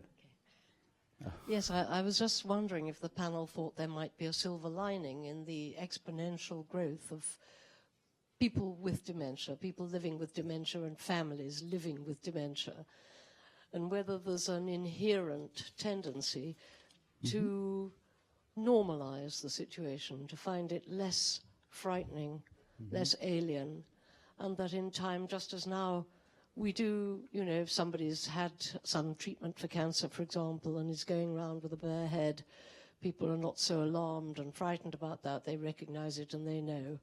The difference, of course, is that cancer sufferers have a very good chance of getting better, but nevertheless, I think there might be a growing sense that normalizing having dementia and building dementia-friendly worlds are things which actually live together. Great, thank you for your comment. And I did notice right behind you that there was a question, so I'll have to be fair that... Hello, my name's Jane Goodrick. I'm from the UK. My husband has dementia and my mother has dementia. I love the dementia-friendly communities. However, one of the barriers I think you may have is we are doing dementia-friendly communities for people with dementia. How can we get people with dementia to admit that they might need a little bit of assistance? As somebody said, it is okay for people to reject the offer of assistance, but sometimes the person with dementia needs permission to ask for the assistance that they need without having to go into detail that it is dementia. So the barrier I see is the people with dementia not being empowered enough to either seek a diagnosis, to admit the dementia in public or even in private, and for them to admit, please, can somebody help me? Great. Thank you for your comment. Those were both really terrific. All right, so for the panelists, I'm not going to ask you to answer every single one. So I'll just simply go down the row. Please try to be as concise as possible, and we can just go. Let's start with Dr. Horibe. Do you want to? It doesn't really matter. Whoever wants to volunteer to go first, or Tarun, or whoever. Doesn't matter. We start like this. Choose any question you wish to answer. I'm a bit disoriented, but so maybe Taryn, you first. Okay, very good. All right. I think very thoughtful comments and thought-provoking issues that have emerged from the discussion today. Really, the cultural diversity part and recognition, there is no one-size-fits-all. The need for adaptation and need for fitting the purposes of people with dementia and their families, I think that for me is the key. And I see that also as the starting point, that asking them what they need and how best the services can be organized, and finding mechanisms to enable and understanding from the carers. It's not, there's no one solution, and I think we need to figure that out. So that was one point. The second was, yes, the need for measuring. I would say the need for measure the processes as well as impact. Both are important because sometimes process measurement can give you immediate information, while impact measurement will take a longer time to come. And this is, I would not right now say which are the 3 key questions that should be monitoring, but this is something that will be emerging from the work on the toolkit that we are carrying out, and that we would like to see that are part of the monitoring and evaluation of all dementia-friendly initiatives that should be happening. Great, thank you. Gina? I would like to just put a little addition to that we need people living with dementia to be empowered and enabled. And it's the enabling part of it that we haven't quite got right yet. And to be able to do that, I am a great believer in groups, in people coming together with dementia and helping each other, and therefore empowering each other. And, you know, we've seen it happen in some of the groups around the country, but we need to have more of that. And it's an easy thing to do. It really doesn't cost very much because if you belong to a group, you'll come along and bring your own sandwiches and your cakes if you're a good baker, and you'll be able to form a group and empower each other. That's what we've been doing in our group. We all help each other, and you end up just becoming really good friends and being a model for people who join you then. And that's what we have found has happened. And I'm sure that would happen everywhere else. Great, thank you. Jeremy?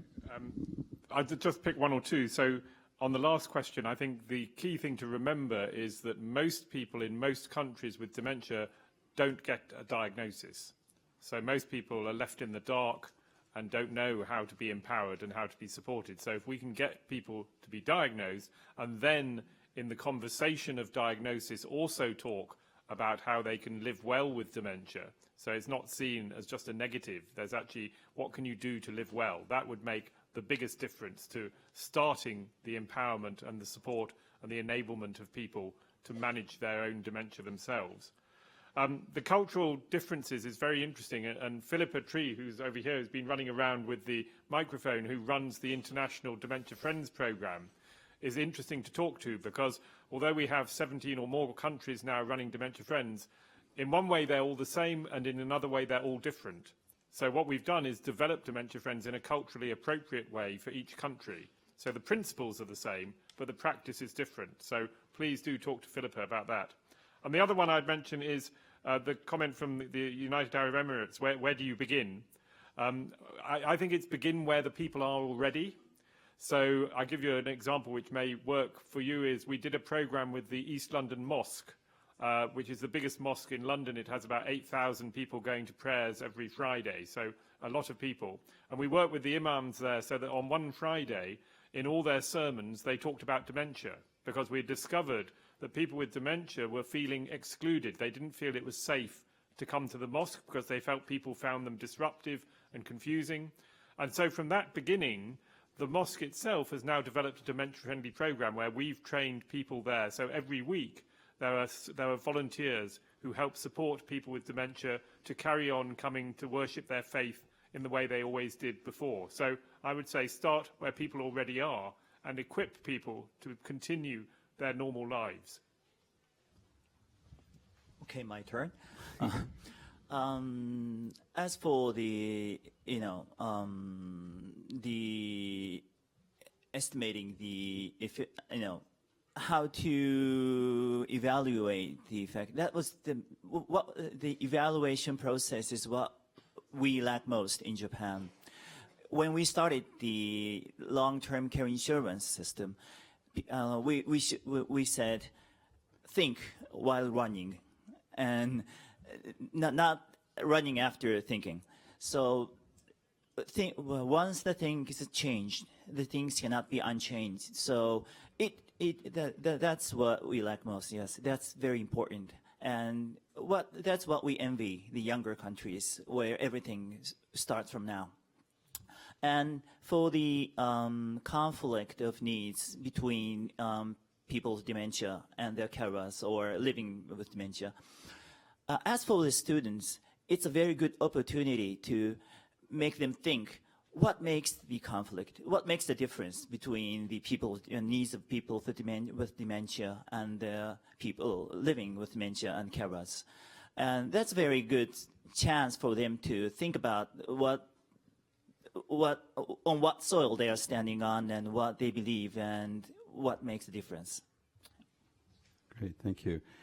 Wow, I'm supposed to summarize this in 30 seconds or less, and I will try. But first I wanted to give an answer also on the issue of violence, just to make sure that we've addressed it, is that certainly in the world of aging more generally in elders, the whole issue of violence is quite prominent, and it's gaining more traction. Now, it's a bit complicated because you have the cultural issues, the training issues for the caregivers, the role of the legal system in that particular country and its enforcement, and then finally also the nature or whether you have a growing body of migrant workers who might be coming outside of the culture, and again, their expectations. And clearly it's a very complicated issue. The worst thing is when it's silent and it's not there. So WHO certainly as a normative agency has a role to provide the guidance and so on. But in the end of the day, it is, again, working with different stakeholders in the community, the police, the social workers. It'll vary from country to country, imams or priests or rabbis or et cetera, in terms of religious leaders. But I think what you just did is a key, which is to bring it out into the open and then have the epidemiology to try then understand the situation. So a brief answer, hopefully. There was another comment, really, or question from Dr. Rahman in the United Kingdom, who's on the live stream in the cloud somewhere. Hello, Dr. Rahman. Is that one can't help feeling that there's a lot of overlap in all of these initiatives. Is there a need for an overall steer or an overall direction? That's a British term. And so it's a kind of a nice entry point to my quick summary, is that we've heard, the answer is yes and no. We have heard that the similarities between elements of how these programs get started, the empowerment, the fact that in many of the countries we saw there was a university involved, which means that they could bring in some of the evaluation expertise into a broader programmatic side, that this is very much a bottom-up approach, that this is a movement, a social movement, not a clinical care in hospitalization type of medical model, that there's enormous potential and enormous creativity. What you have seen here are really coming out of those communities with a common purpose, which is awareness, or it is actually about providing access, empowerment, understanding, education, asking people how they are. It is about transforming society. It is that mechanism, which is actually the silver lining, that brings in the fact that given the sheer numbers, that it cannot be silent, that is growing and changing. You've heard from the WHO a lot of the synthesis and packaging and trying to create some structure about the learning and then bringing it back to you in the communities. And there are many mechanisms by which we can create platforms through electronic platforms and virtual and gatherings like this. But that is something both on understanding the how, which is rarely done. We can describe a lot of things, but how did you get there? And I think those steps we will be documenting as well from different experiences. And at the same time, it's about evaluation. As Megumi had mentioned, the kind of structure and thinking, which actually is essential if you're ever going to want to get money from a local government or a business or a foundation or from anyone, is that they do want to know the information. And so there's an art and a science to that, and that is something that we are there to provide assistance to you, both in our worldwide sort of network of WHO, as well, of course, here in Kobe. And certainly on the evaluation, we look forward to working with you on that. It is about universality, that there is a huge amount, again, I think of commonalities indeed, and that direction will come from this process, not only from the bottom up and from the sharing that we're doing here. I won't go through the individual country examples, but it was just wonderful to listen to the different types from Costa Rica to Australia to the Netherlands to Japan. Did I miss anyone? Indonesia. And so that there, and many more countries, of course. And I think that is, this is, we weren't here a year ago. This is something right now that this is a really kind of a cutting edge kind of moment, just to kind of put it into perspective. The issues of stigma have been raised, the issues of understanding and trying to understand the various aspects of culture in this. Essential is multi-sectoral. If there was one common ingredient to everything, that there was multiple sectors, multiple parts of society, all engaged in every one of these programs. It is not just a health or a particular housing. It is all of them coming together. And that, I think, is one of the big secrets. We've talked a lot about tactics, about how we work with government and getting the resources. We've certainly learned a great deal about humility, about listening, collaboration, inclusion, multiculturalism, energy, the physical and the social environment, both. And of course, it is bringing in about primary health care. Another session this morning is to remind ourselves that even the basic physicians and nurses don't necessarily know about dementia. So there's quite a comprehensive approach to this. And that ultimately, it can only proceed, and that politically, again, I think the sheer numbers and the final reflection is that here in Japan, and having had the honor of living here for the last 5 years, is that 1 in 4 older adults over 65 will have some form of either mild cognitive impairment all the way through to dementia. And this is in a country with 40% of its population will be over 65 by 2050. And there are many countries coming up in the same type of demographic. This is a revolution in world history, and therefore a sort of a carpe diem that we can actually seize that day. And together, I think we can learn a great deal. You have the emails on the various slides to continue to be in touch with us. And then it's just now for me to say an enormous thank you to Amy Little, who did an enormous amount of work coordinating all the organizers together, with Jeremy, with Philippa, thank you. Now I get to really meet her. And of course, our staff in WHO on behalf of Tarun. It's a long day. I did not sleep last night. Yeah, Catherine, anyway, and Megumi. Could actually all the speakers now all stand up, the participants. Just stand up, all the countries. And where's Megumi? I don't know if she left. Oh, she probably did. So thank you very, very much for your time and your energy. For all of you, this is a full house. This is really, really quite wonderful. And to really thank you, and again, to thank my staff as well, with Mamiko and Megumi, who has a small child, so she had to kind of go home as well, and baby. And also to thank the interpreters, often who are there and have done enormous work through this last 3.5 hours, often we're probably speaking too fast and very complicated, sometimes terminology. But thank you very much to the interpreters. Please, they're always hiding behind there. Have a great conference. It's just beginning. Feel free to continue the dialogue. I think we're supposed to leave the room. Yes? No? We're fine. Okay. So thank you very, very much. And finally, on behalf of Jeremy and myself, from WHO, the Alzheimer's Society in the United Kingdom, and Alzheimer's Disease International, thank you for being here.